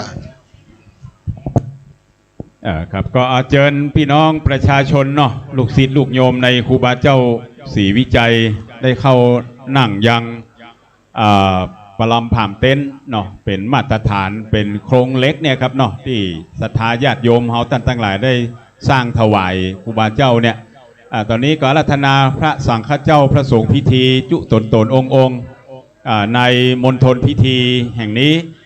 พร้อมกันนั้นก็พี่น้องคณะศรัทธาที่มาทำบุญตักบาตรตื่นแต่เจ้าเนาะจะลองท้องที่โรงทานนี่นะครับเนาะมีขนมปังมีขนมนมเนยมีน้ำชากาแฟอย่างไรก็เดี๋ยวกรรมการเขาเดี๋ยวขอซองนะครับเพื่อนจะหอมบุญเนาะเพื่อจะเขียนชื่อเขียนซองซองเป่าครับซองเป่าซองขาวซองอย่างก็ได้ครับซองเป่า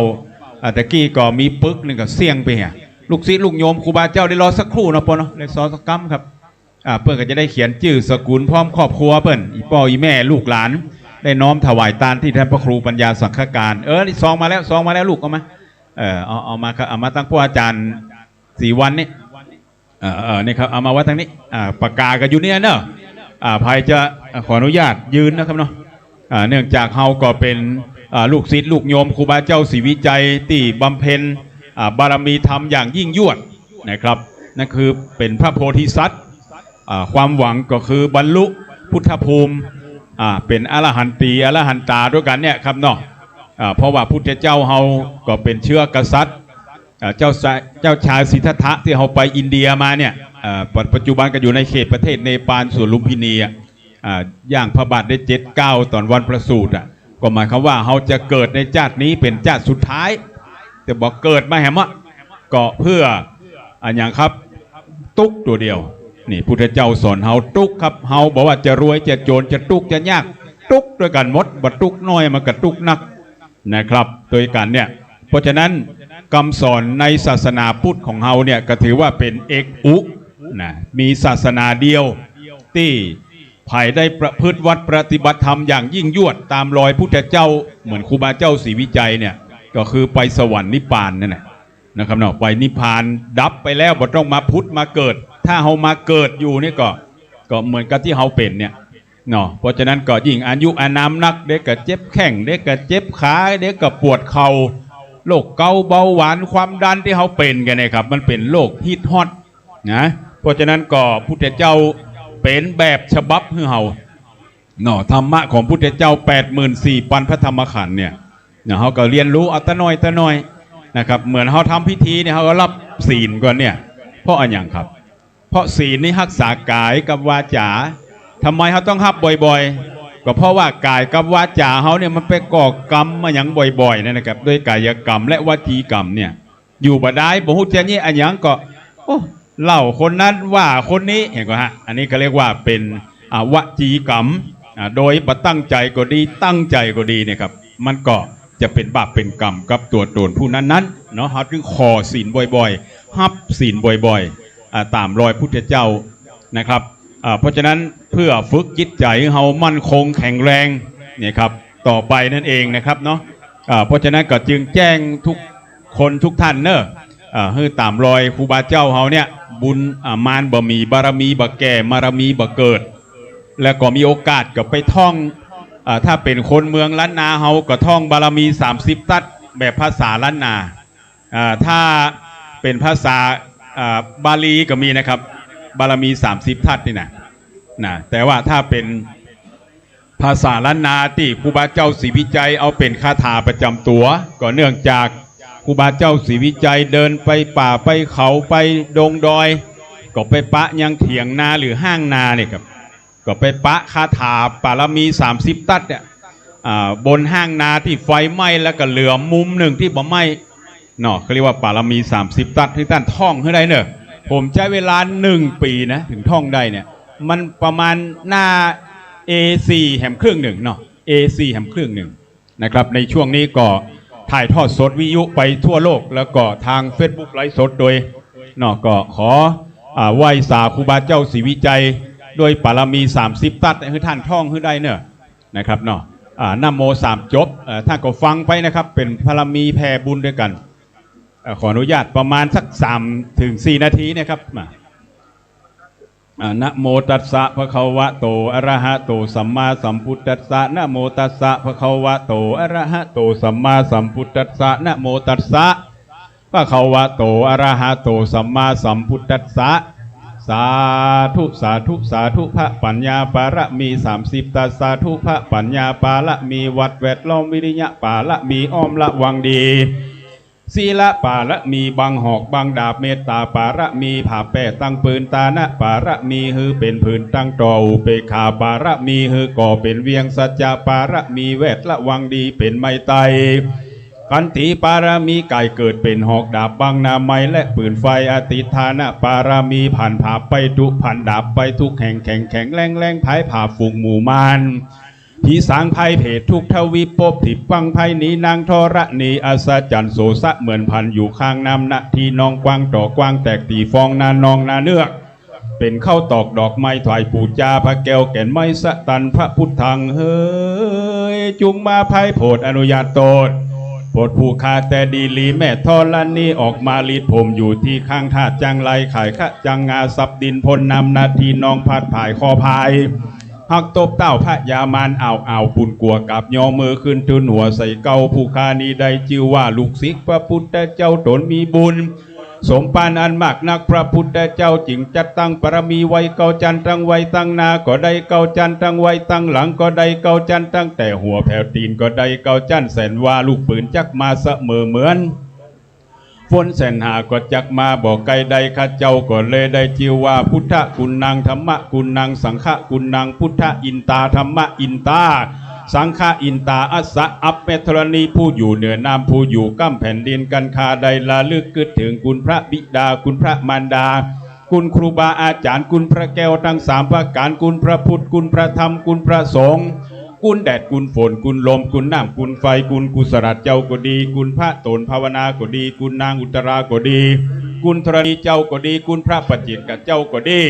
จุงมาช่วยสำปิกปักรักษายังตนตัวแห่งท่านรองชัชวาลปัญญารองผู้ว่าราชการจังหวัดเชียงใหม่ประธานในพิธีพร้อมด้วยท้องที่ท้องถิ่นข้าราชการทหารตำรวจพี่น้องประชาชนลูกหลานตันเจ้าดังหลายที่รับฟังอยู่ในขณะนี้ทั่วโลกก็ดีในค่ำคืนวันนี้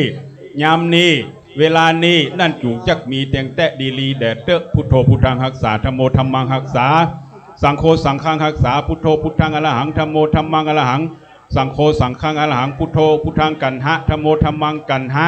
สังโฆสังฆังกันหะอายุวันโนสุขังพลังสุวิอะอิสวาสุ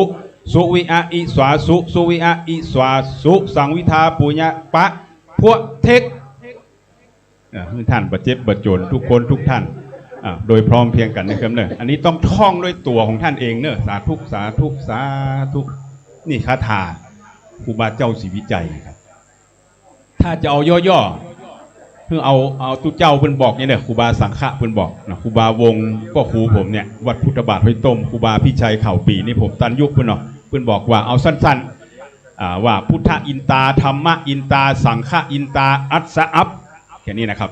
พุทธอินตาธรรมะอินตาสังฆะอินตาอัสสะอัพก็อยู่ในบทที่ผมท่องให้ท่านทั้งหลายครูบาเจ้าถือว่าแพร่ในเกตเก้าเกตสาของทุกท่านนั้นเนอะนะครับมีท่านรองผู้ว่าราชการจังหวัดเชียงใหม่ตอนนี้นะครับก็ท่านก็มากราบไหว้สาพระเดชพระคุณพระภาวนาธรรมาภิรัตน์เจ้าคณะอำเภอเมืองเชียงใหม่ศิษย์เอกในพระเดชพระคุณหลวงปู่ทองวัดพระธาตุสีจอมทองนะครับ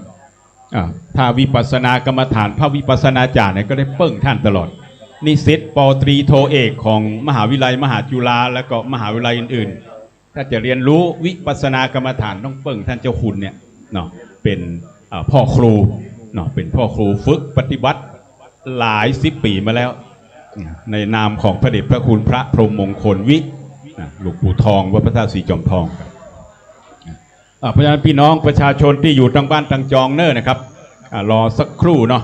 ช่วงนี้คณะสงฆ์ผู้ใหญ่พระมหาเถระผู้ใหญ่เดินทางมาถึงแล้วเนาะที่บนอัฐสงฆ์นี่ก็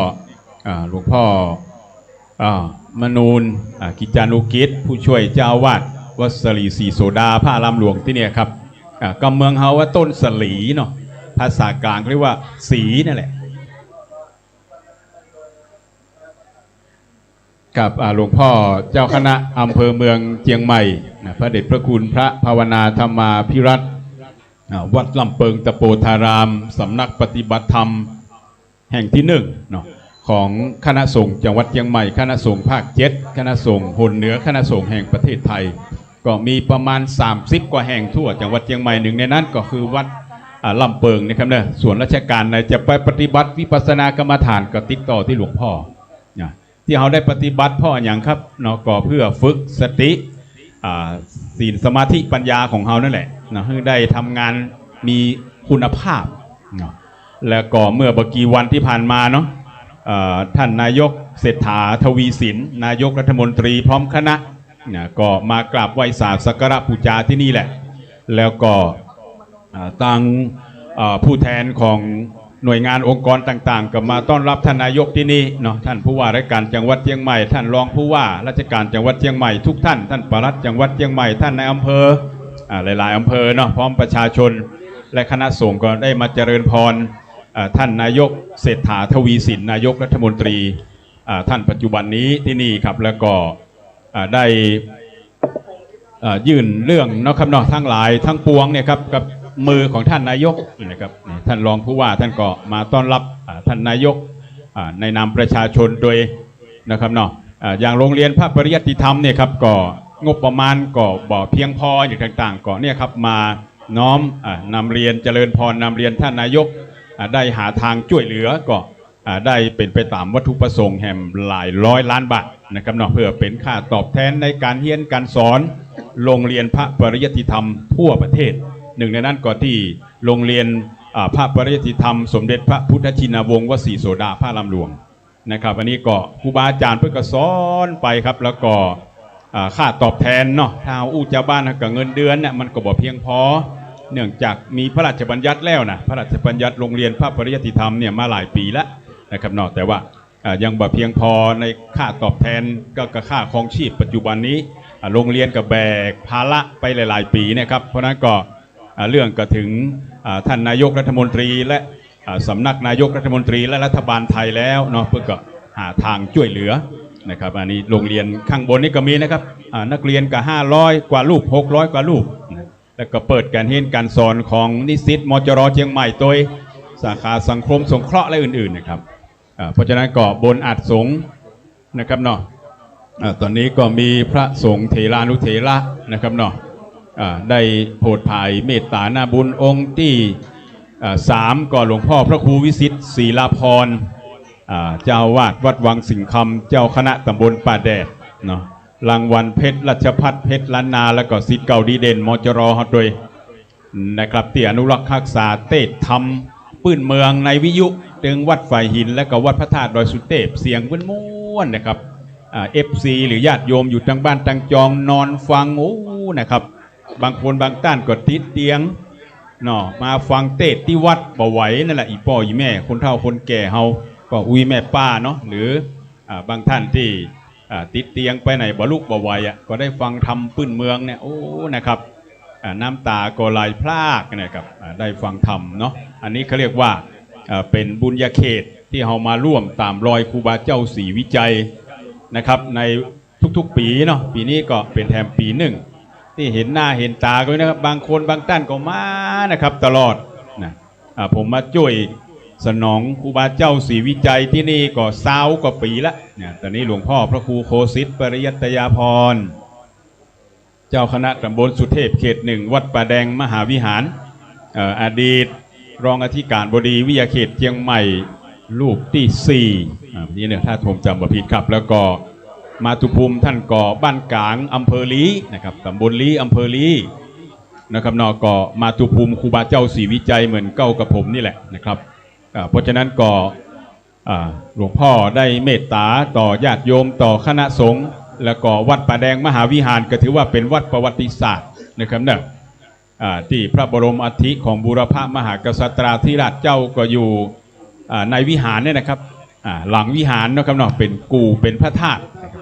ก็มีโอกาสก็เข้าไปแอวไปพอไปกอยไปร่วมบุญที่วัดป่าแดงมหาวิหารวัดหลวงพ่อพระครูโคสิทธิ์ปริยัตยาภรณ์นะครับที่วัดป่าแดงมหาวิหารตรงข้ามถนนเนี่ยครับเนาะไปทางคณะศึกษาศาสตร์มหาวิทยาลัยเชียงใหม่ขึ้นไปบนเนินดอยนะครับหลวงพ่อและพระสงฆ์และศรัทธาญาติโยมคณะศรัทธาวัดป่าแดงมหาวิหารก็ยินดีต้อนรับทุกท่านเหมือนวัดวังสิงห์คำวัดฝ่ายหินมหาลัยเชียงใหม่เนี่ยพระสงฆ์เถรานุเถระนะครับโปรดภายเมตตาหน้าบุญเนาะวัดอุโมงค์สวนพุทธธรรมวัดใหม่ห้วยทรายวัดโป่งน้อยวัดช่างทองวัดโชติกุลสุวรรณารามทั้งเนี้ยตรงข้ามนี่ครับเนาะวัดศรีโสดาพระรามหลวงวัดพระธาตุดอยสุเทพราชวรวิหารวัด7 ยอดพระรามหลวงวัดพระสิงห์วรมหาวิหารวัดสวนดอกเป็นต้นอันนี้ก็จะเห็นว่าครูบาเจ้าศรีวิจัยพระคุณท่านนะครับครูบาเจ้าได้ถือกำเนิดเกิดมาบนโลกใบนี้60 ปี 40 พรรษานะครับเนาะของความเป็นสมณเพศเนี่ยแต่ว่าผลงานท่านนะครับไปในหลายๆจังหวัดวัดก็ประมาณ200 กว่าวัดนะครับที่บูรณะปฏิสังขรณ์บอกว่าจะยากลำบากเพียงใดก็ตามเราลองตามรอยครูบาเจ้านะครับวัดพระธาตุดอยสุเทพถ้าเราจะคิดถึงนะครับเนี่ยก็ตอนนี้สมัยเมื่อ89 ปีก็ยังบ่มีวัดศรีโสดาพระรามหลวงเด้อครูบาเจ้าก็ต้อง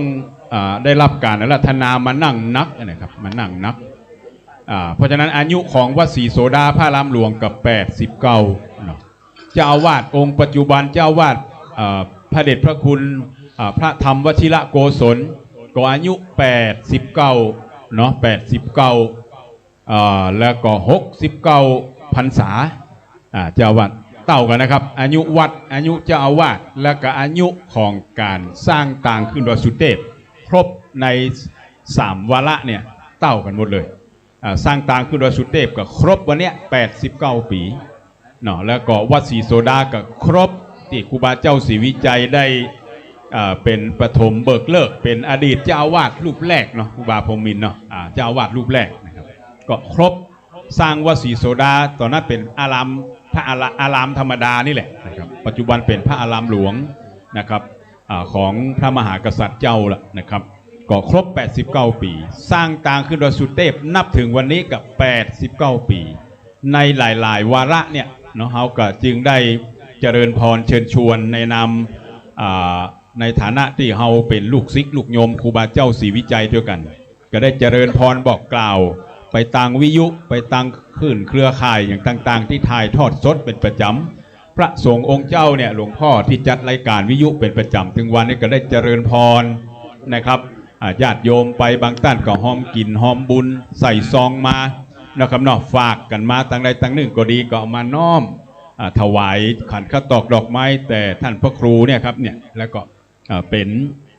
กองทุนบุญครูบาเจ้าศรีวิจัยเนี่ยอันที่มีพ่อหลวง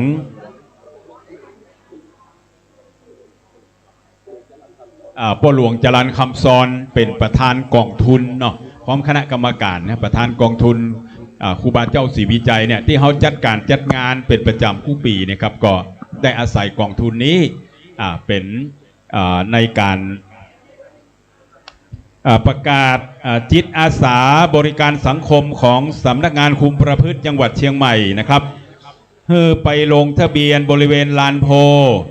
ด้านหลังอนุสาวรีย์ครูบาเจ้าศรีวิชัยด้านนี้นะครับพี่น้องจิตอาสาครับพี่น้องจิตอาสาบริการสังคมของสำนักงานคุมประพฤติจังหวัดเชียงใหม่เนาะซึ่งวันนี้ก็นำโดยท่านผอ.สำนักงานคุมประพฤติจังหวัดเชียงใหม่เนาะกระทรวงยุติธรรมนะครับเนาะได้มีจิตอาสาเป็นประจำทุกปีครับขอให้ท่านได้ไปลงทะเบียนบริเวณลานโพด้านหลังอนุสาวรีย์ครูบาเจ้าศรีวิจัยนี้เนอะวันนี้ท่านก็ได้มาทำบุญนั่นแหละครับเนาะที่เจ้าหน้าที่นะครับเรียนเชิญนะครับท่านจิตอาสาบริการสังคมของสำนักงานคุมประพฤติจังหวัดเชียงใหม่ให้ไปลงทะเบียนบริเวณลานโพหลังอนุสาวรีย์ครูบาเจ้าเนี่ยครับเนาะขอเรียนเชิญทุกท่านนะครับมาจากทางใดทางหนึ่งก็ดีเนาะที่เป็นจิตอาสาบริการสังคมเนาะช่วยกันรักษาน้ำตกห้วยแก้วและอนุสาวรีย์และบริเวณใกล้เคียงเนี่ยให้สะอาดสะอ้านสิ่งเขาเรียกว่าเมื่อสิ่งแวดล้อมสะอาดจิตใจเขาก็สะอาดด้วยนะครับเนาะขณะนี้พระเดชพระคุณพระธรรมเสนาบดีรองเจ้าคณะภาค7วัดพระธาตุดอยสุเทพราชวรวิหารจังหวัดเชียงใหม่โปรดเมตตาเดินทางมาถึงแล้วนะครับพร้อมด้วยพระเดชพระคุณพระเทพสิงหวราจารย์ด็อกเตอร์รองเจ้าคณะจังหวัดเชียงใหม่อธิบดีสงฆ์วัดพระสิงห์วรมหาวิหารพระลำหลวงชั้นเอกจังหวัดเชียงใหม่ท่านพระครูธีระสุตพจน์ด็อกเตอร์เจ้าคณะตำบลสุเทพเขต2ผู้ช่วยที่การบดีฝ่ายบริหารมจร.เชียงใหม่จากวัดผาลาดเดินทางมาถึงแล้วนะครับข้าเจ้าในนามท่านรองผู้ว่าราชการจังหวัดเชียงใหม่นะครับท่านรองผู้ว่าราชการจังหวัดเชียงใหม่ปฏิบัติหน้าที่ในราชการในนามท่านนิรัตพงศ์สิทธิถาวรนะครับเนาะในวันนี้ประธานพิธีฝ่ายคฤหัสถ์นะครับท่านชัชวาลปัญญารองผู้ว่าราชการจังหวัดเชียงใหม่และคณะขอกราบถวายการต้อนรับพระเดชพระคุณด้วยความเคารพนอบน้อมบูชาในทานศีลภาวนาวิปัสสนากรรมฐานของพระเดชพระคุณทั้งปวงนะครับในร่มโพใบใหญ่ร่มไทรใบหนาพระเดชพระคุณพระธรรมเสนาบดีรองเจ้าคณะภาค7พระราชาคณะชั้นธรรมนะครับเจ้าอาวาสวัดพระธาตุดอยสุเทพราชวรวิหารพระอารามหลวงชั้นโทองค์ประธานพิธีฝ่ายสงฆ์นะครับเนาะด้วยความเคารพนอบน้อมบูชากราบแทบเท้าพระเดชพระคุณนะครับก็เฮาท่านทั้งหลายก็เป็นลูกศิษย์ลูกโยมของหลวงพ่อเนี่ยครับเนาะมีอย่างก็เปิ้งปะอาศัยหลวงพ่อนะครับพร้อมด้วยพระเดชพระคุณพระเทพสิงหวราจารย์ด็อกเตอร์รองเจ้าคณะจังหวัดเชียงใหม่วัดพระสิงห์หลวงด้วยความเคารพนอบน้อมบูชาในนามคณะสงฆ์กราบแนบแทบเท้าเนาะแล้วก็ท่านรองผู้ว่าราชการจังหวัดเชียงใหม่ก็จะได้กราบพระเดชพระคุณหลวงพ่อในนามของประชาชนชาวเชียงใหม่ทั้ง25อำเภอเนี่ยนะครับเนาะ และกับประชาชนพุทธศาสนิกชนทิศตะวันออกเหนือใต้ทั้งในและต่างประเทศนี่ภาพอันงดงามศักดิ์สิทธิ์นี่ก็ปรากฏขจรกระจายไปทั่วโลกนะซึ่งพระครูปัญญาสังฆการผู้ช่วยเจ้าวัดวัดศรีโสดาพระลำหลวงในนามคณะสงฆ์ก็ถือว่าเป็นกองงานเลขาใหญ่เป็นแม่งานนะครับประสาน10 ทิศเนาะประสานถึงทางการบ้านเมืองคณะสงฆ์กราบแนบแทบเท้าเนาะในบุญญาบารมีของทีนี้ก็ท่านรองผู้ว่าราชการจังหวัดเชียงใหม่ท่านชัชวาลปัญญาท่านชัชวาลปัญญาท่านรองผู้ว่าราชการจังหวัดเชียงใหม่ประธานพิธีฝ่ายคฤหัสถ์ในวันนี้เดี๋ยวรอสักครู่เดียวนะครับก็จะได้เริ่มประกอบพิธีตามกำหนดการจุดธูปเทียนบูชาพระรัตนตรัยไหว้พระรับศีลเนาะนะครับซึ่งเมื่อเช้า 6:29 นาทีก็ได้ทำบุญตักบาตรพระสงฆ์289 รูปร่วมกับท่านรองผู้ว่าราชการจังหวัดเชียงใหม่และประชาชนพุทธศาสนิกชนทั้งหลายเนี่ยครับ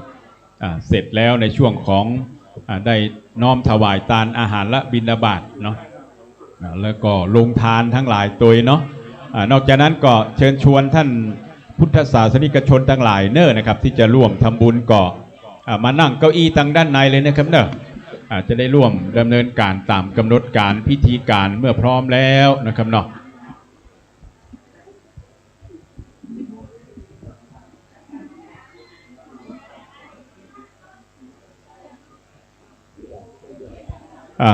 เชิญนะครับทุกท่านที่ได้มีเวลาอยู่นะครับ7:09นะครับเนี่ยเราลงท้ายด้วยเลข9ก้าวหน้าก้าวไกลเป็นเลขมงคลเป็นเลขสูงสุดนะเลขตัวเดียวสูงสุดคือเลข9เราจะทำมาอย่างก่อเนี่ยครับเรามีเลิกมียามเนาะเขาเรียกว่าศิษย์มีครูของเฮาก็เนี่ยครับพุทธเจ้าพระธรรมพระสังฆเจ้าปิตามารดาบรรพบุรุษเนาะนักปราชญ์ราชบัณฑิตทั้งหลายเนี่ยครับอันนี้คือพ่อครูแม่ครูเฮาจึงมีการทั้งเลิกงามยามดีทั้งหลายเนี่ยครับเนาะแม้กระทั่งเฮาจะตั้งชื่อลูกเนี่ยเฮาก็ต้องไปวัดนี่นะครับเฮาจะตั้งชื่อที่เฮาตั้งในโรงพยาบาลก็เป็นการเบื้องต้นเป็นส่วนมากส่วนมากเขาจะไม่ได้เตรียมชื่ออย่างลูกไว้นะครับเนาะเมื่อลูกคลอดออกมาแล้วนี่ก็ไปเปิ่ง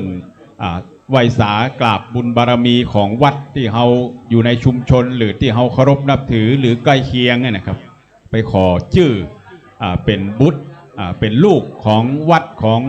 ครูบาสังฆะนะครับก็ตั้งชื่อลูกเขานี่ก็เปิ่งวัดเปิ่งวายกว่าฮะเพราะฉะนั้นตั้งแต่เกิดจนตายเนาะเฮาก็ได้เปิ่งวัดวาอารามต่างๆครูบาสังฆะจุตนองค์นี่ครับเพราะฉะนั้นเวลาเฮามีการมีงานเฮาก็จึงได้กราบอาราธนาพระเดชพระคุณพระมหาเถรานุเถระพระสงฆ์นะครับ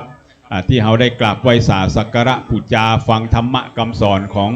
พระคุณท่านเนี่ยเนาะตลอดมาเนี่ยก็ได้มาเป็นสงฆ์พิธีเหมือนในพระบรมราชโองการโปรดเกล้านะครับแต่งตั้งก็ดีเลื่อนสมณศักดิ์ก็ดีพระมหากษัตริย์เจ้านะครับตั้งแต่อดีตจนกระทั่งปัจจุบันในท่อนสุดท้ายเนาะพระบรมราชโองการที่ได้อ่านในพิธีการต่างๆเนี่ยขอพระคุณจงรับภาระธุระพระพุทธศาสนานี่ครับเห็นก็ฮะก็ถือว่าพระสงฆ์องค์เจ้าเฮาเป็นผู้ที่สละชีวิตและเลือดเนื้อ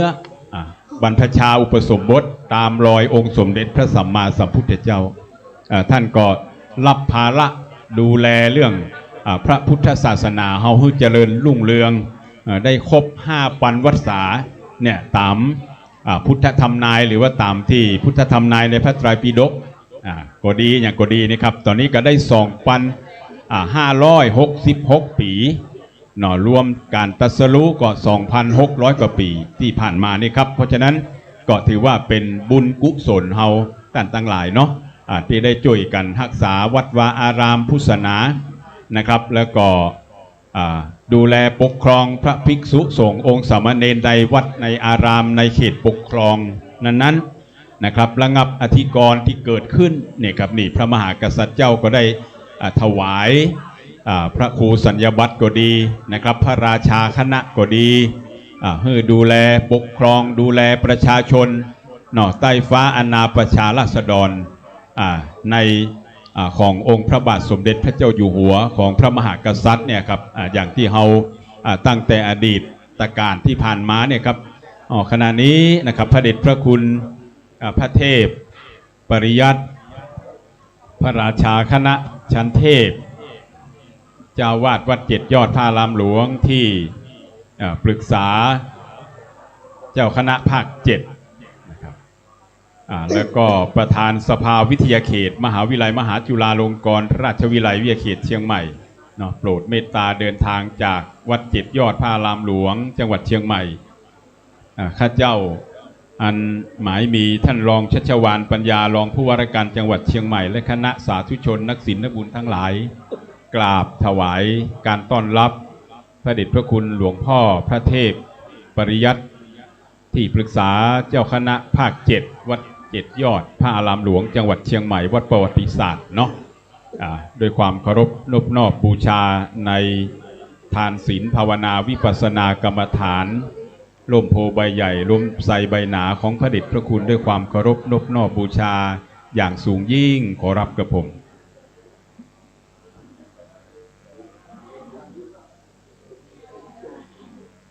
พระเดชพระคุณได้โปรดเมตตาเดินทางเป็นพระสงฆ์พิธี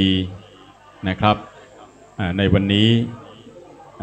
ข้าเจ้าก็กระผมศรัทธาญาติโยมทั้งหลายยกมือ10 นิ้วนะครับกราบถวายการต้อนรับพระเดชพระคุณ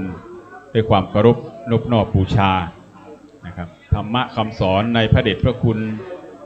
หลายองค์หลายท่านเนาะทั้งครูบาเจ้าศรีวิชัยด้วยก็ถือว่า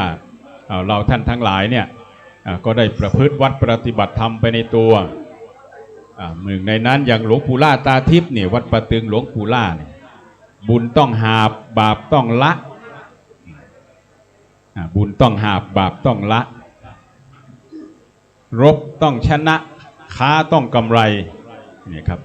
ผิดต้องแก้เนี่ยคำสอนครูบาเพื่อนอย่างง่ายๆครับลูกศิษย์สายครูบาเจ้าศรีวิจัยข้าเจ้าพร้อมคณะสงฆ์ทั้งปวงกราบไหว้สาถวายการต้อนรับเนาะพร้อมโดยศรัทธาญาติโยมมีท่านรองผู้ว่าราชการจังหวัดเชียงใหม่นะครับและป่อกำนันป่อหลวงบ้านคณะกรรมการนะครับของกองทุนนะครับเนาะครูบาเจ้าศรีวิจัยเนาะอันมีพ่อหลวงจรัญคำสอนประธานกองทุนแม่หลวงดารุณีมัทธาพันธ์นะครับได้เวลาพอดีครับผมในโอกาสบัดนี้ท่านรองผู้ว่าราชการจังหวัดเชียงใหม่ได้กราบแทบเท้าพระเดชพระคุณพระเทพปริยัติที่ปรึกษาเจ้าคณะภาคเจ็ดเสร็จแล้วอาจจะได้เริ่มประกอบพิธีตามกำหนดการนะครับเนอะในโอกาสนี้เจ้าหน้าที่เทียนชนวนพร้อมนะครับเนาะพี่น้องศรัทธาญาติโยมเนอะจะได้เริ่มประกอบพิธีจุดธูปเทียนบูชาพระรัตนตรัยไหว้พระรับศีลไปตามลำดับนะครับแล้วก็อาราธนาพระสงฆ์พระมหาเถรานุเถระพระสังฆเจ้าพระสงฆ์พิธีได้เจริญพุทธมนต์นะครับเนาะเพื่อน้อมอุทิศถวายแด่ครูบาเจ้าศรีวิจัยตลอดถึงเทพบุตรเทวดาบรรพบุรุษเฮาเจ้าข้าทั้งหลายสรรพสัตว์ทั้งหลายเจ้ากรรมในเวรเฮาเจ้าข้าทั้งหลายสรรพสัตว์ทั้งหลายที่ล่วงเกินกันมาเนาะแม่ธรณีเจ้าที่ลุกขเทวดาอากาศเทวดาเนาะที่ร่วมสร้างห้างแปลงต่างขึ้นโดยสุเทพครบ89 ปีร่วมกับครูบาเจ้าศรีวิจัยและเจ้าแก้วนวรัตน์เจ้าหลวงองค์ที่9ของนครพิงค์เชียงใหม่นะตีกองกับขยมเฮากรรมการเฮาช่วยตีกองได้เวลาแล้วครับผมณโอกาสบัดนี้นะครับเมื่อคล้องชัยขึ้นดังแล้วนะครับเนาะก็จะได้เริ่มประกอบพิธีจุดธูปเทียนบูชาพระรัตนตรัยในนามของจังหวัดเชียงใหม่และคณะสงฆ์จังหวัดเชียงใหม่ขอได้เจริญพรและก็กราบเรียนเชิญท่านรองชัชวาลปัญญารองผู้ว่าราชการจังหวัดเชียงใหม่ประธานในพิธีได้จุดธูปเทียนบูชาพระรัตนตรัยกราบเรียนเชิญครับท่านครับเฮาท่านตั้งหลายก็ ประนมมือด้วยกันทุกคนทุกท่านเนอะน้อมรำลึกถึงคุณของพุทธเจ้าพระธรรมพระสังฆเจ้าคุณครูบาเจ้าศรีวิจัยครูบาอาจารย์คุณพ่อคุณแม่คุณปิตามารดานะครับเนาะบรรพบุรุษเฮาเจ้าข้าตั้งหลายคุณศีลทานภาวนาวิปัสสนากรรมฐานเป็นต้นโดยพร้อมเพียงกันเนอท่านอยากได้อย่างอยากมีอย่างปรารถนาอย่างก็นึกคิดด้วยตัวท่านเองครับ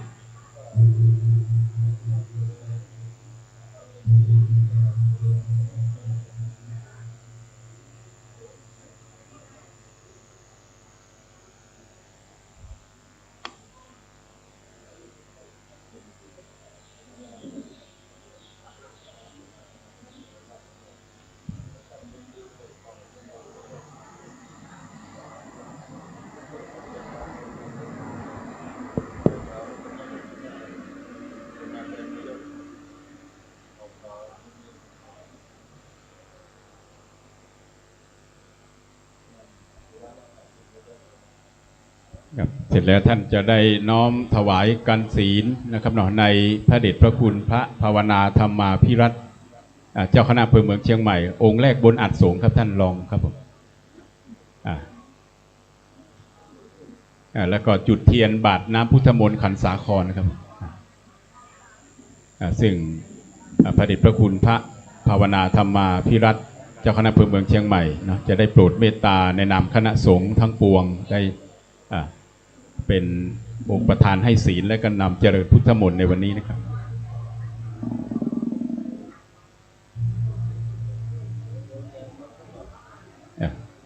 เสร็จแล้วท่านก็จะนั่งที่รับรองตามเดิมในโอกาสนี้นะครับก็ได้รับเกียรติเรียนเชิญพ่ออาจารย์ศรีวรรณชัยวงศามคณายกได้นำไหว้พระอาราธนาเบญจศีลไปตามลำดับเรียนเชิญทุกท่านประนมมือขึ้นนะครับอิมินาสการเรนะพุทธังอภิปูชยามะอิมินาสการเรนะธัมมังอภิปูชยามะอิมินาสการเรนะสังฆังอภิปูชยามะอะระหังสัมมาสัมพุทโธภะคะวาพุทธังภะคะวันตังอภิวาเทมิสวาคาโตภะคะวะตาธัมโมธัมมังนามัสสามิสุปฏิปันโนภะคะวะโตสาวกสังโฆสังฆังนะมามิมะยังพันเตติสละเนนะสหปัญจศีลานิยาจามะ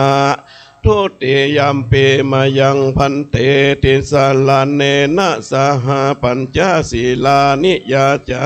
มะตติยัมปิมายังพันเตติสละเนนะสหปัญจศีลานิยาจามะนะโมตัสสะภะคะวะโตอะระหะโตสัมมาสัมพุทธัสสะนะโมตัสสะภะคะวะโตอะระหะโตสัมมาสัมพุทธัสสะนะโมตัสสะภะคะวะโตอะระหะโตสัมมาสัมพุทธัสสะนะโมตัสสะภะคะวะโตอะระหะโตสัมมาสัมพุทธัสสะนะโมตัสสะภะคะวะโตอะระหะโตสัมมาสัมพุทธัสสะนะโมตัสสะภะคะวะโตอะระหะโตสัมมาสัมพุทธัสสะพุทธังสรณังคัจฉามิพุทธังสรณังคัจฉามิธัมมังสรณังคัจฉามิธัมมังสรณังคัจฉามิสังฆังสรณังคัจฉามิสังฆังสรณังคัจฉามิทุติยัมปิพุทธังสรณังคัจฉามิทุติยัมปิพุทธังสรณังคัจฉามิทุติยัมปิธัมมังสรณังคัจฉามิทุติยัมปิธัมมังสรณังคัจฉามิทุติยัมปิสังฆังสรณังคัจฉามิทุติยัมปิสังฆังสรณังคัจฉามิต ติยัมปิพุทธังสรณังคัจฉามิ ตติยัมปิพุทธังสรณังกัจฉามิ ตติยัมปิธัมมังสรณังคัจฉามิ ตติยัมปิธัมมังสรณังกัจฉามิ ตติยัมปิสังฆัง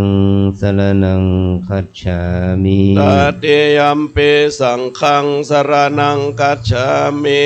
ปานาติปาตาเวรมณีสิกขาปะทังสมาธิยามิ ปานาติปาตาเวรมณีสิกขาปะทังสมาธิยามิ อทินนาทานาเวรมณีสิกขาปะทังสมาธิยามิ อตินนาตานาเวรมณีสิกขาปะทังสมาธิยามิ กาเมสุมิชาจาราเวรมณีสิกขาปะทังสมาธิยามิ กาเมสุมิชฌาจาราเวรมณีสิกขาปะทังสมาธิยามิ มุสาวาทาเวรมณี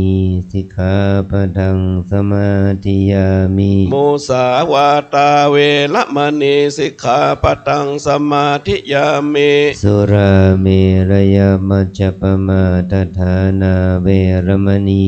สิกขาปะทังสมาธิยามิ สุราเมลยะมัชฌะปมาทัฏฐานาเวรมณีสิกขาปะทังสมาธิยามิ อิมานิปัญจสิกขาปทานิสิเลนะสุขติงยันติสิเลนะภุคสัมปทาสิเลนะนิพุติงยันติตัสมาสิลังวิโสทะเย สาธุสาธุสาธุวิปัสติปฏิภาหายะสัพพสัมปติสิทธิยาสัพพทุกขวินาศายาปริตังพโรธมังกัลลังวิปัสติปฏิภาหายะสัพพสัมปติสิทธิยาสัพพพยาวินาศายาปริตังพโรธมังกัลลั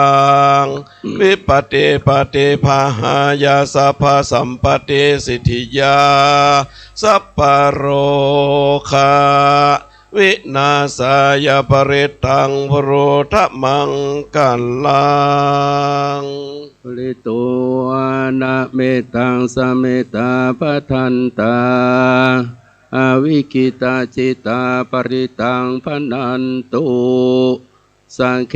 กาเมจะรูเปกิริสิกรตเตจันทริเควิมาเนทิเประเทจะคเมตรุวนคหเนเคหาวะทุมหิเกเตอุมมาจายันตุเทวาชรธารวิสเมยกคันทปนาคาติทันตาสันติเกยังมุนิวรวจันนังสาธโวเมสุนันตุธรรมสวนาคาโลยัมปทันตาธรรมสวนาคาโลยัมปทันตา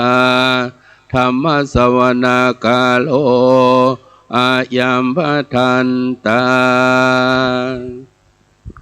นะโมตัสสะภะคะวะโตอะระหะโตสัมมาสัมพุทธัสสะนะโมตัสสะภะคะวะโตสัมมาสัมพุทธัสสะนะโมตัสสะภะคะวะโตอะระหะโตสัมมาสัมพุทธัสสะพุทธังสรณังคัจฉามิธัมมังคัจฉามิสังฆังสรณังคัจฉามิทุติยัมปิพุทธังสรณังคัจฉามิทุติยัมปิธัมมังคัจฉามิทุติยัมปิสังฆังสรณังคัจฉามิตติยัมปิพุทธังสรณังคัจฉามิตติยัมปิธัมมังจามิตติยัมปิสังฆังสรณังคัจฉามิสัมพุทเทอันตวิสัมจดาวัฏสัญจสหัสสะเกปัญจ สานีนามามิสิราสาหังเตสังธัมมันจะสังฆัญจะดาเรนะนามามิหังนามาการานุภาเวนะอันตัวปันทเวอเนกาอันตรายาภิวินาสันโตอาเสสะโตสัมพุนเตปัญจสัญจจโตวิสติสหัสสะเกตัสสะหัสสะนินามามิสิราสาหังเตสังธัมมันจะสังฆัญจะดาเรนะนามามิหังรานุภาเวนะหันตัวสัมเปโอปันทเวอเนกาอันตรายานาสันโตอาเสสะโตสัมพุนเตนะวุตตรัสสะเตอันตจัตตาริสัสสะหัสสะเกวิสติสานินามามิสิราสาหังเตสังธัมมันจะสังฆัญจะดาเรนะนามามิหังนามาการานุอันตัวสัมเพโอปันทเวอเนกาอันตรายาสันโตอาเสสะโตนะโมอะระหะโตสัมมาสัมพุทธัสสะมะเหสิโนนะโมสัสสะวะคะตะเสวะเตนิดานะโมมหาสังฆัสสะภิวิสุทธัสสิลาดิเตโนนะโมมัตตยารันตัสตายาสะสะทุกังนะโมมากันติตัสสะตัสสะวันตุตายาสะปินะโมกะระปะปะเวนะวิคัจจันตุนะโมนุภาเวนะสุวันติหนตุสัพพะทานะโมกะรัสสะเตเชนะวิมิโหมิเตชาวาเสวานาจะภารานังปันดิตานันจะเสวานาปุชาจะปุชานิยานังธรรมังปฏิโลปะเทสาวาโสจะภูมิเพจักขันตาปุญญาตาอันตาสัมมาปานิทิจาเอตัมมังคารามุตตะมังพะหุสัจจัญจะสิปัญจวินาโยจะสุสิกิโตสุภาสิตาจาเอตัมมังคารามุตตะมังมาตาปิโตโอปัตตานังพุทธาดารัสสะสังฆาโหอนาคุลาเอตัมมังคารามุตตะมังทานันจะธัมมจานิยัญจะยาตากานันจะสังฆาโหอนาวาชานิ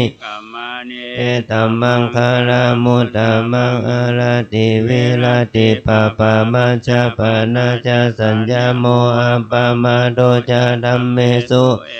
มังคารามุตตะมังคาราโวจานิวัตโตจะสันตุเตจะกันตัญญูตะกะเลนะธัมมาสวานัง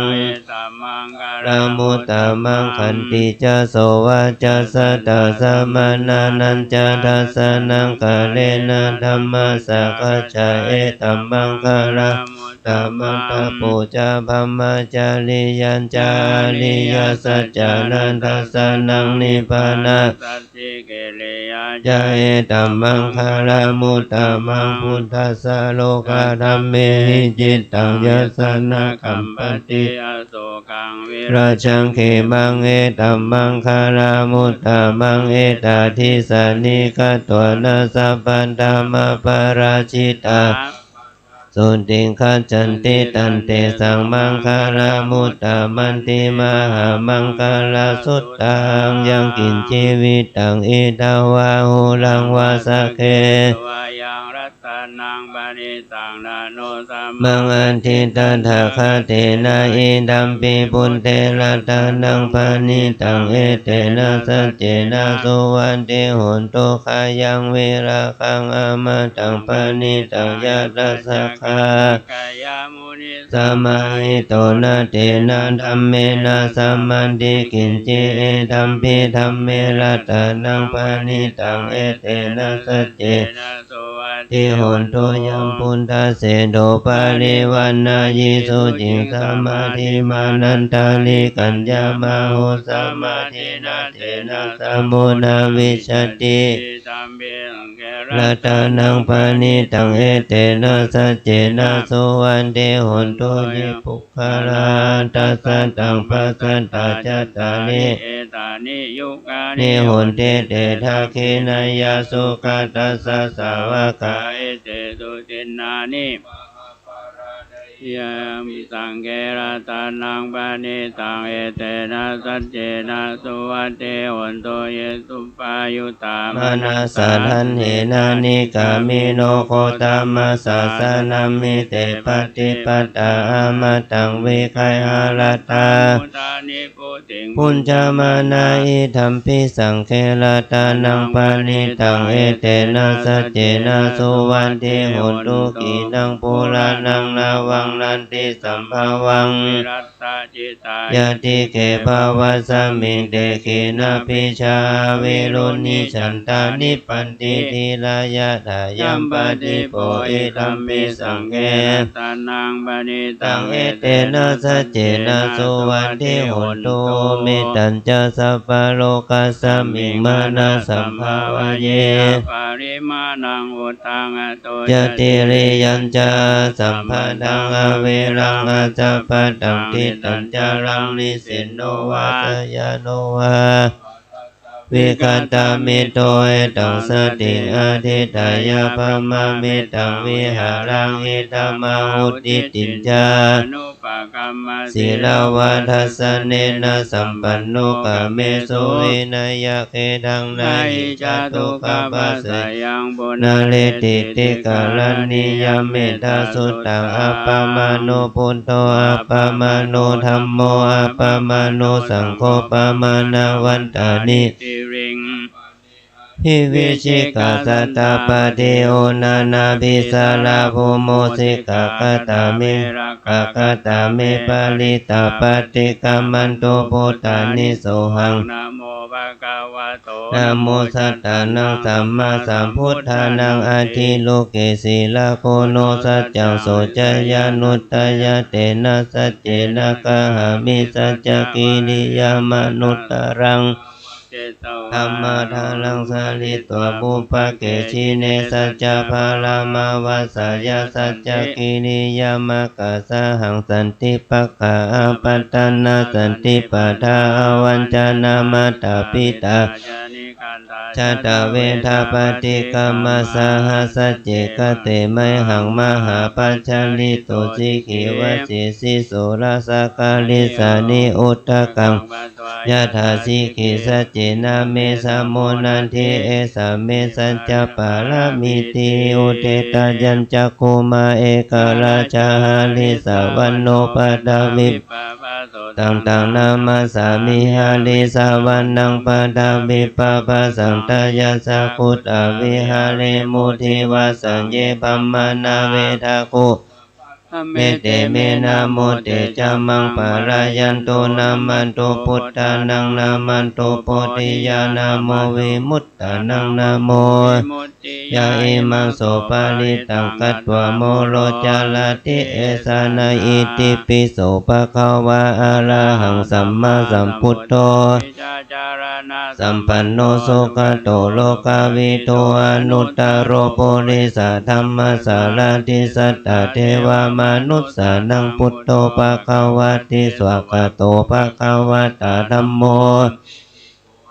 ลิโกเอหิปัสสิโกโอปานายิโกปัจจตังเวทิตาโพวิญโยหิติสุปฏิปันโนภะคะวะโตสาวกสังโฆโอโจปฏิปันโนภะคะวะโตสาวกสังโฆยายาปฏิปันโน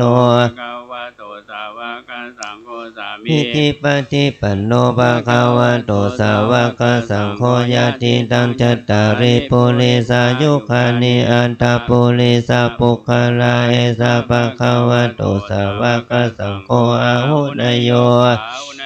ทักขินายโยอัญชลิกาลนิโยอนุตตรังปุญญเขตังโลกัสสาติปะหุงสหัสสมาพินิมมิตาสาวุทันตังคิเมฆาลัง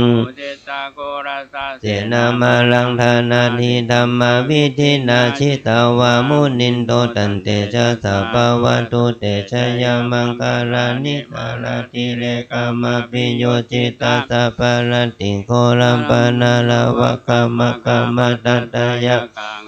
สุดันตวิธินาชิตาวามุนินโตตันเตชะสัพพวตุเตชะยามังคารานินาลาคิลิงกาจาวารังอติอันตาภูตังตาวากิจักสุทารุนันตังมิตัมภูเสกวิธินาชิตาวามุนินโตตันเตชะสัพพวตุเตชะยามังคารานิอุกิตาคาคามาติหันตาสุทารุนันตังตาวันติโยปุริมาลาวันตังอิติปิสังฆตามโนชิตาวามุนินโตตันเตชะสัพพวตุเตชะยามังคารานินาคันธามุตารังเอวะคพินิยากินจายาตุตาวาจานังชนะกายามัชเชสันเตนะโสมาวิธินานินโทตันเตชะสัพพวตุเตชะยามังคารานิสัจจังวิหายามติสัจจะขาวตาเกตุงวาดาภิโรปิตามานัง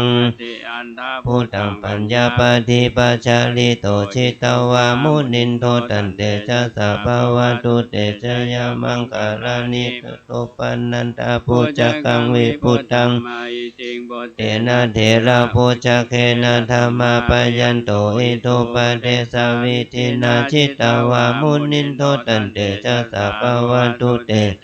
มังคารานิเสตหะติติพุจเขนะสุทันตาหันตังพมังวิสุทธิทิปะกะพิธานังยานาคาเทนะวิธินาชิตาวามุนินโทตันเตชะสัพพวตุเตชะยามังคารานิปิปุตตะชยมังคาราอันตาคาถาโยวาจโนสารเตมัตตันติหิตวานาเนคาวิวิธานิจุปัตตวานิโมขัง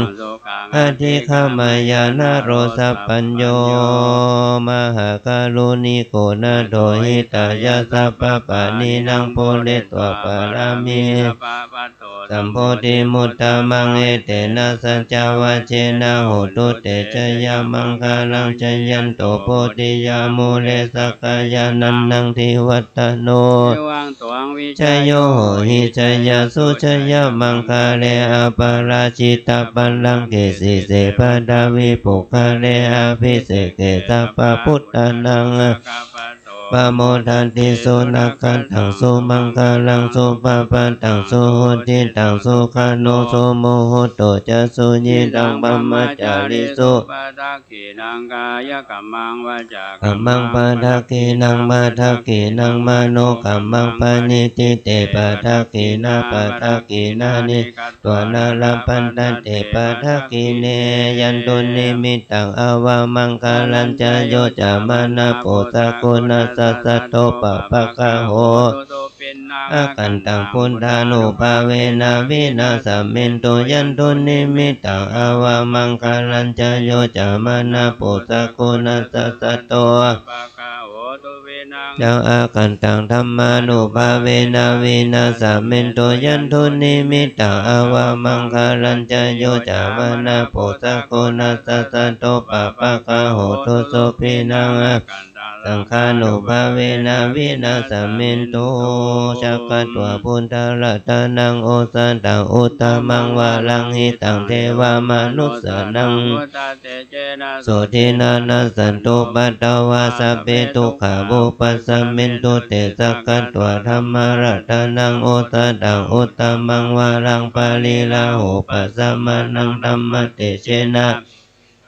สันตุปัตตวาสัพเพพยาโวปัสสมินตุเตสักขัตวะสังฆรัตนังโอสันตังอุตตมังวาลังอาหุนายังปะหุนายังสังฆเตเชนะโสทินา ทวาสเปโรคาโมปัสสมินทุเตนะติเมสารนังอัญญังพุทโธเมสารนังวารังเอเตนะสัจจาวเชนะ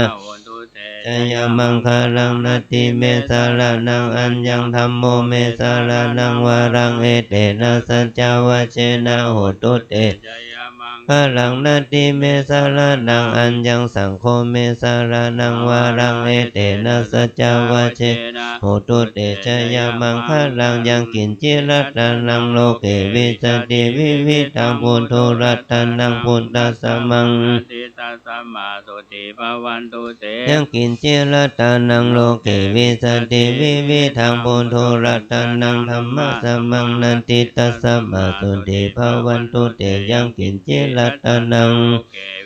ติวิวิทังพุทโธรัตนังสังฆัสสะมังนันติตัสสะมาสุติภวันตุเตทุกขปัตตาจนิทุกขปยปัตตาจนิปยาโสกปัตตาจนิโสกหุนตุมิโนเอตาวาตาจาเมหิสัมปันตังปุญญาสัมปันตังสัพเพเทวานุโมทันตุสัพพะสัมปันติสิทธิยาทานังทัดดันตุสัตตยาสีลังลักขันตุสัพพทาละตาหุนตุขัจฉันตุเทวตาคตาสัพเพพุทธาปรปัตตาปัจเจกานันจะยังปารังอระหันตานันจะนารังขังวันตามิสัพพะโสสุโขพุทธานังอุปาโทสุขาสัธรรมเทศนาสุขาสังคัสสะสามาคิสามักกันังตะโปสุโขเตโสชาเนตัสสะมิเยโคตามะทิชายิโนวิชาจารณะสัมปันโนโสสิทโธเทวามนุเสวัตปาติอาทิโจรติมาปาติสันติมาสันนันโทคัตติโยตปาติชายิตปาติปัมมโนอัตสสะปะระตังพุทโธธรรมติเตชะสาโลกยาปาลมาลาบาสันตุติปาลมังทานังวิสัสสายาตินิพพานังปรมังสุขังสาธุ กับประสงค์พระมหาเถรานุเถระพระเดชพระคุณได้โปรดเมตตาเจริญพุทธมนต์สำเร็จเสร็จสิ้นลงแล้วนะครับก่อนที่จะกล่าวคำถวายจตุปัจจัยทายทานและภัตตาหารทั้งหลายทั้งปวงนี้นะครับเครื่องทายทานทั้งปวงนี้ข้าเจ้าในนามของคณะกรรมการจัดงานในนามคณะสงฆ์และจังหวัดเชียงใหม่ขอกราบอาราธนาพระเดชพระคุณพระธรรมเสนาบดีรองเจ้าคณะภาค7เจ้าอาวาสวัดพระธาตุดอยสุเทพพระราชโชรวิหารจังหวัดเชียงใหม่องค์ประธานพิธีฝ่ายสงฆ์ได้โปรดเมตตากล่าวสัมโมทนียกถาและกล่าวเทิดเกียรติคุณครูบาเจ้าศรีวิชัยนักบุญอมตะแห่งล้านนากราบอาราธนาพระเดชพระคุณขอรับขอถวายความเคารพเดชพระคุณ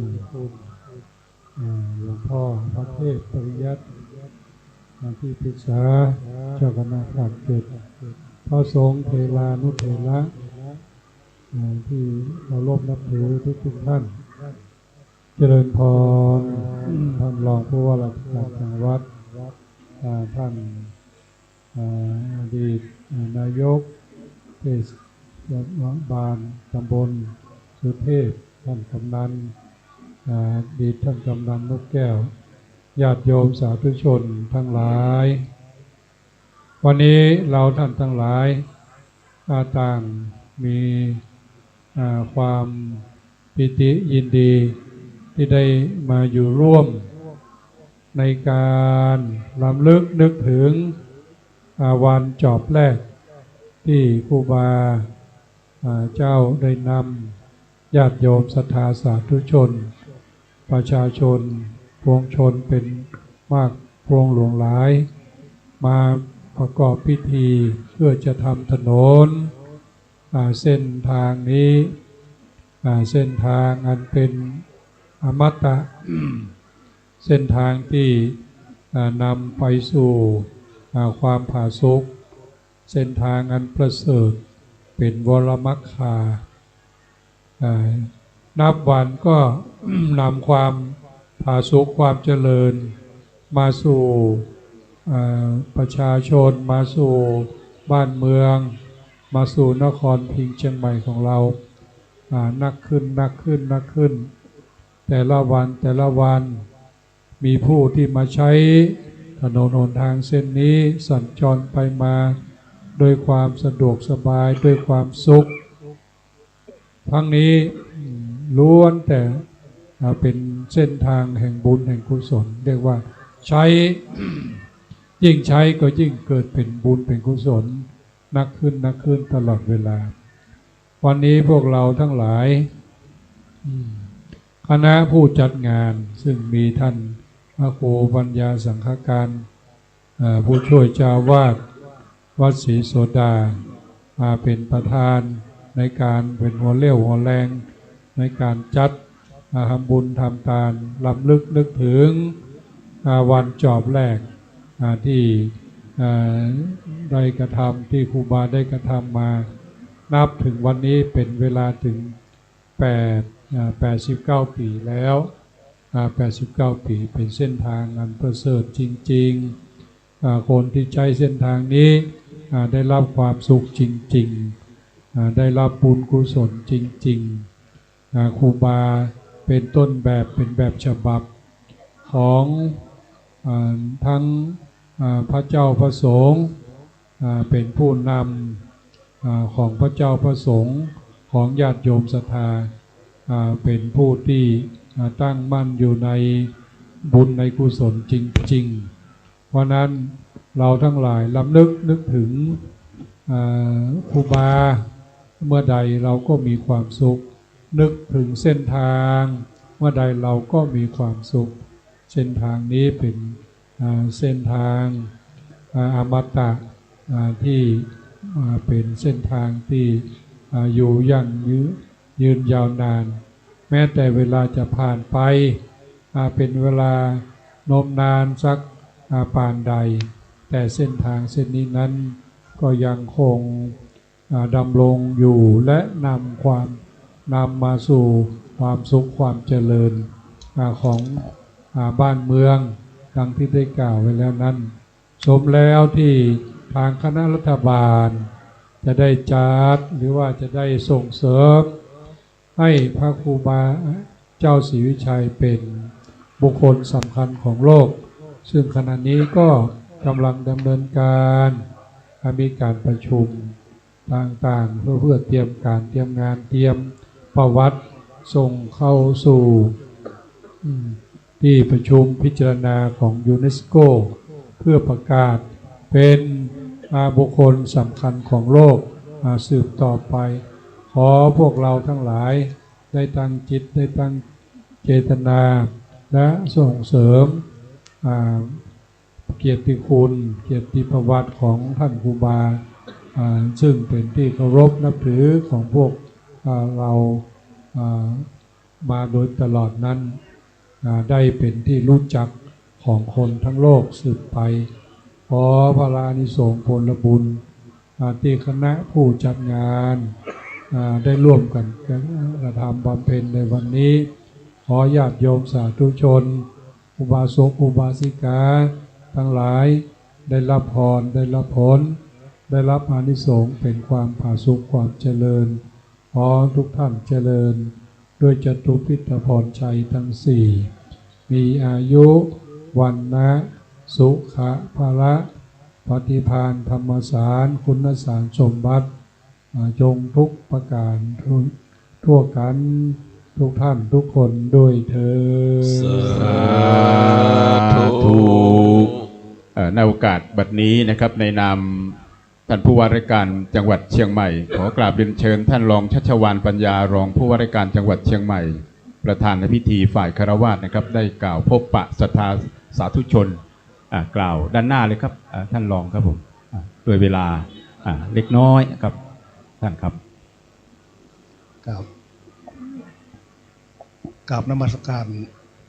หลวงพ่อที่ปรึกษาเจ้าคณะภาค 7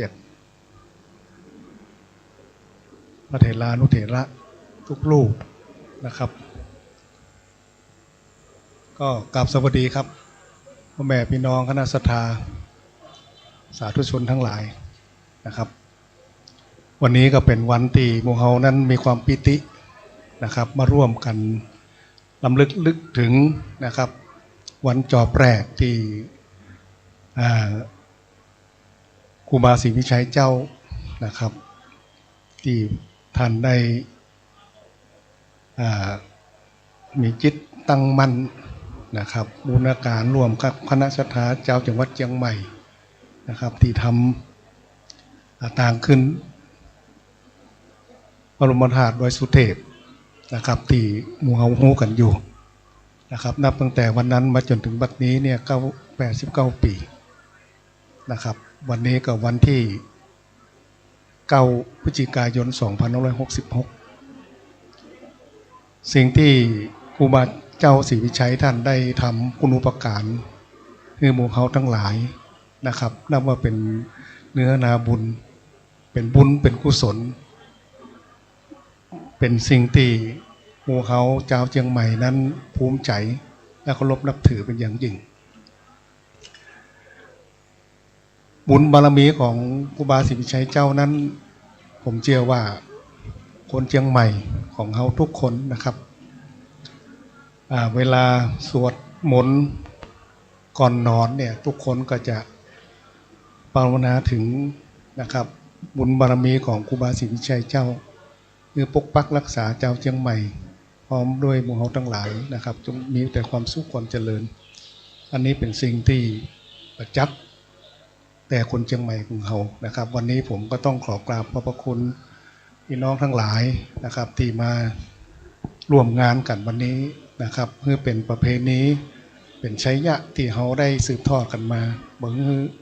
อนุชนรุ่นหลังนั้นได้ลืมนะครับว่าวันนี้เป็นวันสำคัญนะครับเป็นวันสำคัญที่สุดของเจ้าเชียงใหม่ของเฮานะครับก็ขอบคุณแห่งครั้งหนึ่งนะครับขอกราบขอบพระคุณนะครับหลวงพ่อที่ท่านได้มาเทศนาแล้วก็ได้มารวมทำบุญนะครับเป็นประเพณีทุกๆปีนะครับก็การนมัสการด้วยความเคารพยิ่งครับขอกราบขอบคุณทุกท่านครับครับกับขอบพระคุณท่านรองผู้ว่าราชการจังหวัดเชียงใหม่ของเฮานะครับเนาะเพื่อก็เป็นคนเมืองเป็นลูกศิษย์ลูกโยมครูบาเจ้าศรีวิชัยนะครับหลังจากเสร็จพิธีท่านก็จะได้เป็นประธานมอบวัตถุมงคลให้กับสาธุชนทั้งหลายนะครับในโอกาสนี้เชิญทุกท่านได้กล่าวคำถวายเครื่องจตุปัจจัยทายทานพร้อมทั้งบริวารทั้งหลายทั้งปวงนี้นะครับเชิญทุกท่านตั้งนะโมพร้อมกัน3จบว่าตามข้าพเจ้าไปตามลำดับครับ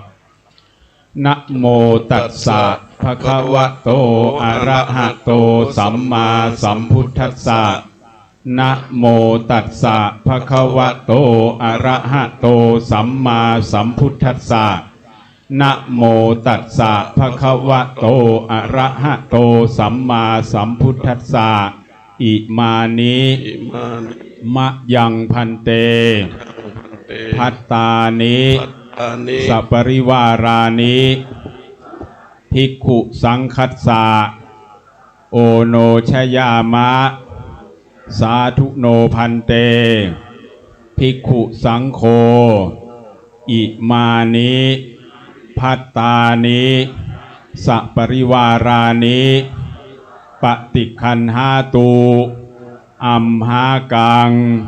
ทีฆรัตตังหิตายะสุขายะข้าแต่พระสงฆ์ผู้เจริญข้าพระเจ้าทั้งหลายขอน้อมถวายซึ่งภัตตาหาร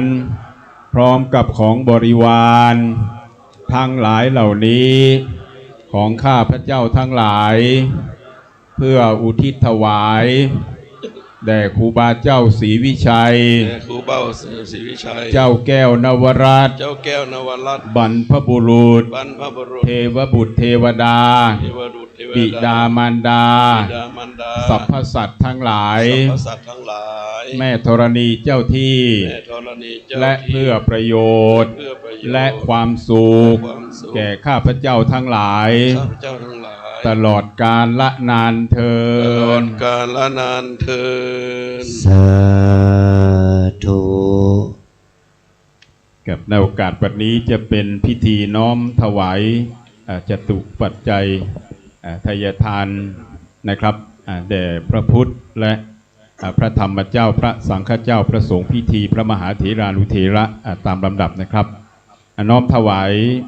พระพุทธนะครับขอได้รับเกียรติเรียนเชิญท่านกิติพงษ์นกแก้วครับรองประธานมูลนิธิครูบาเจ้าศรีวิชัย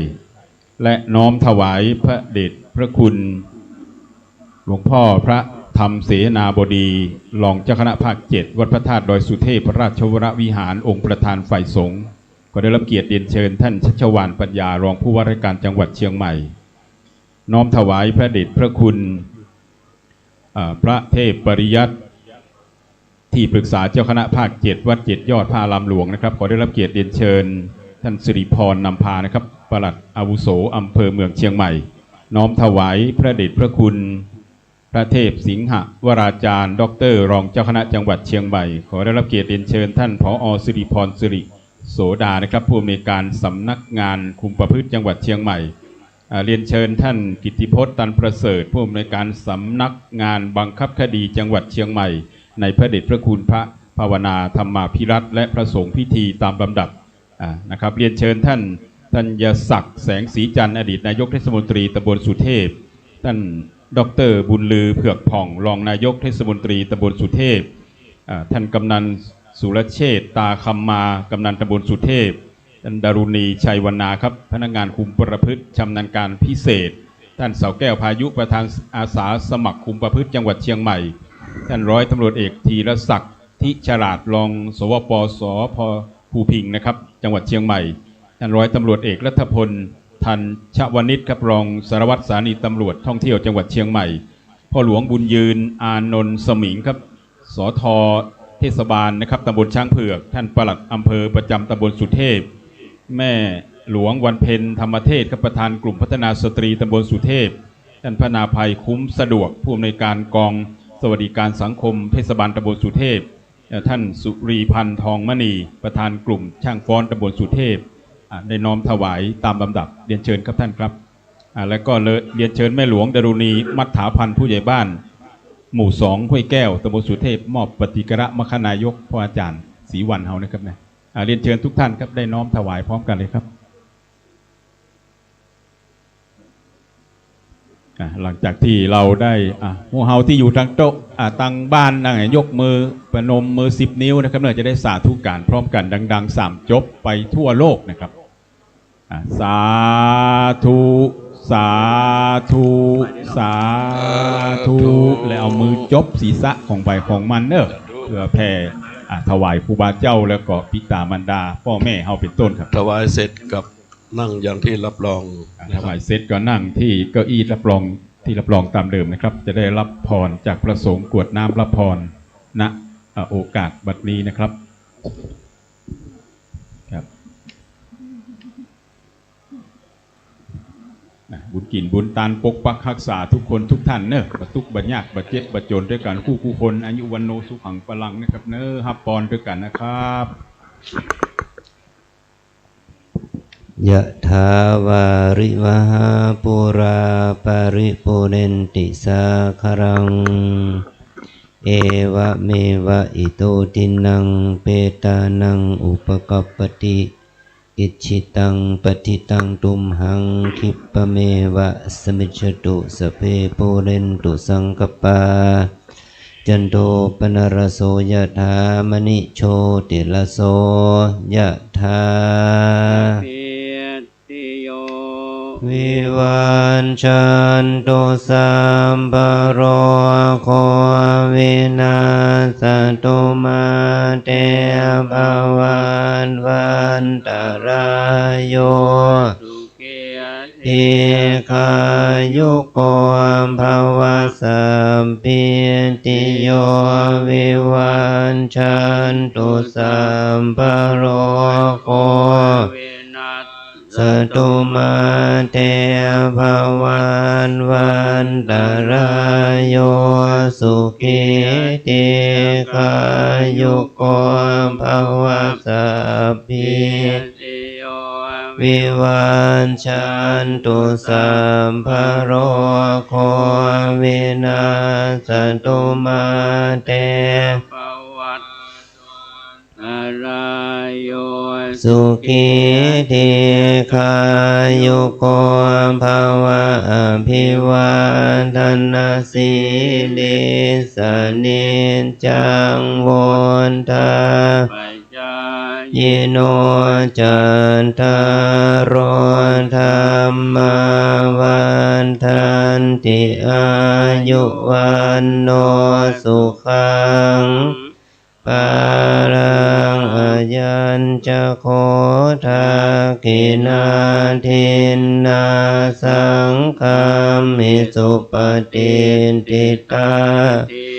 คารันตังหิตายาสถานาโส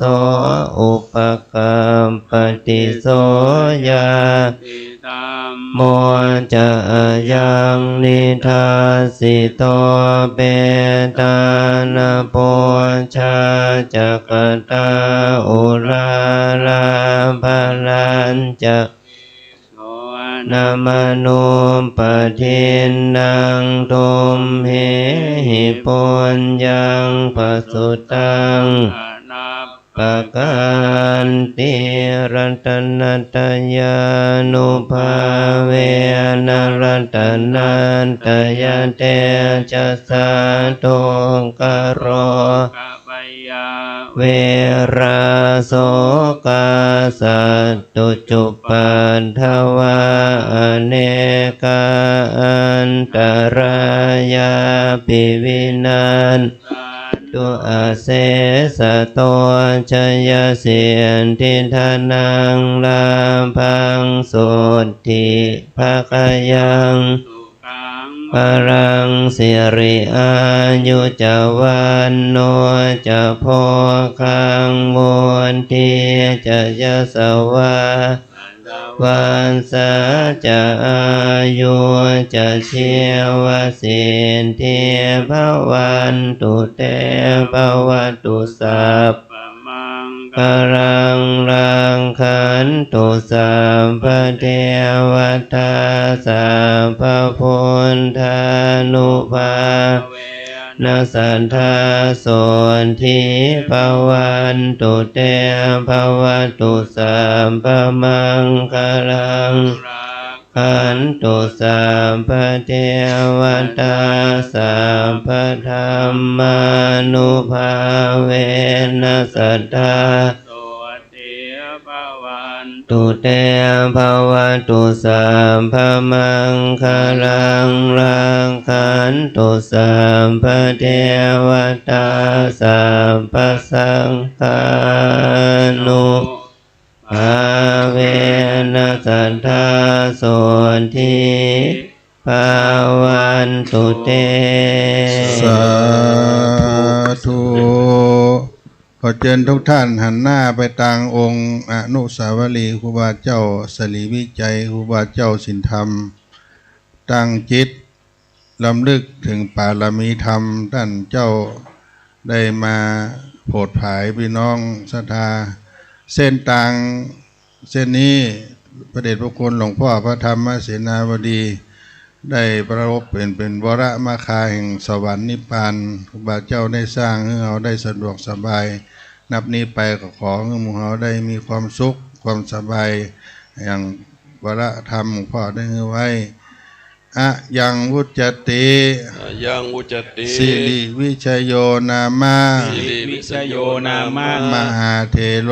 มหาเทโล สัพพะลาโภ พระลาโภ นิรันตรัง นิรันตรัง ตะมหัง มหัง สังฆัง สังฆัง ศิลาสา ศิรสา นามามิ นามามิ วันตามิพันเตสัพพังอปาราทัง ธัมมา ธรรมเมพันเตมายากตังปุญญังสามินาอนุโม ทิตาภ พังสา สามินากาตังปุญญังไมหังทาตปังสาธุสาธุอนุโมทามิ ต่อไปวันตาปารมีธรรมพระเดชพระคุณพระธรรมวชิระโกศลพระเดชพระคุณพระเทพปริยัติครูบาหลวงวัดเจ็ดยอดมหาโพธารามเนอวันตามิพันเตสปปังอปาราตังกามาธรรมเมพันเต มะยาก าตังปุญญังสามินาอนุโมทิตาปังมินากาตังปุญญังไมหังทาตปังสาธุสาธุอนุโมทามิ ธรรมวัฏันติ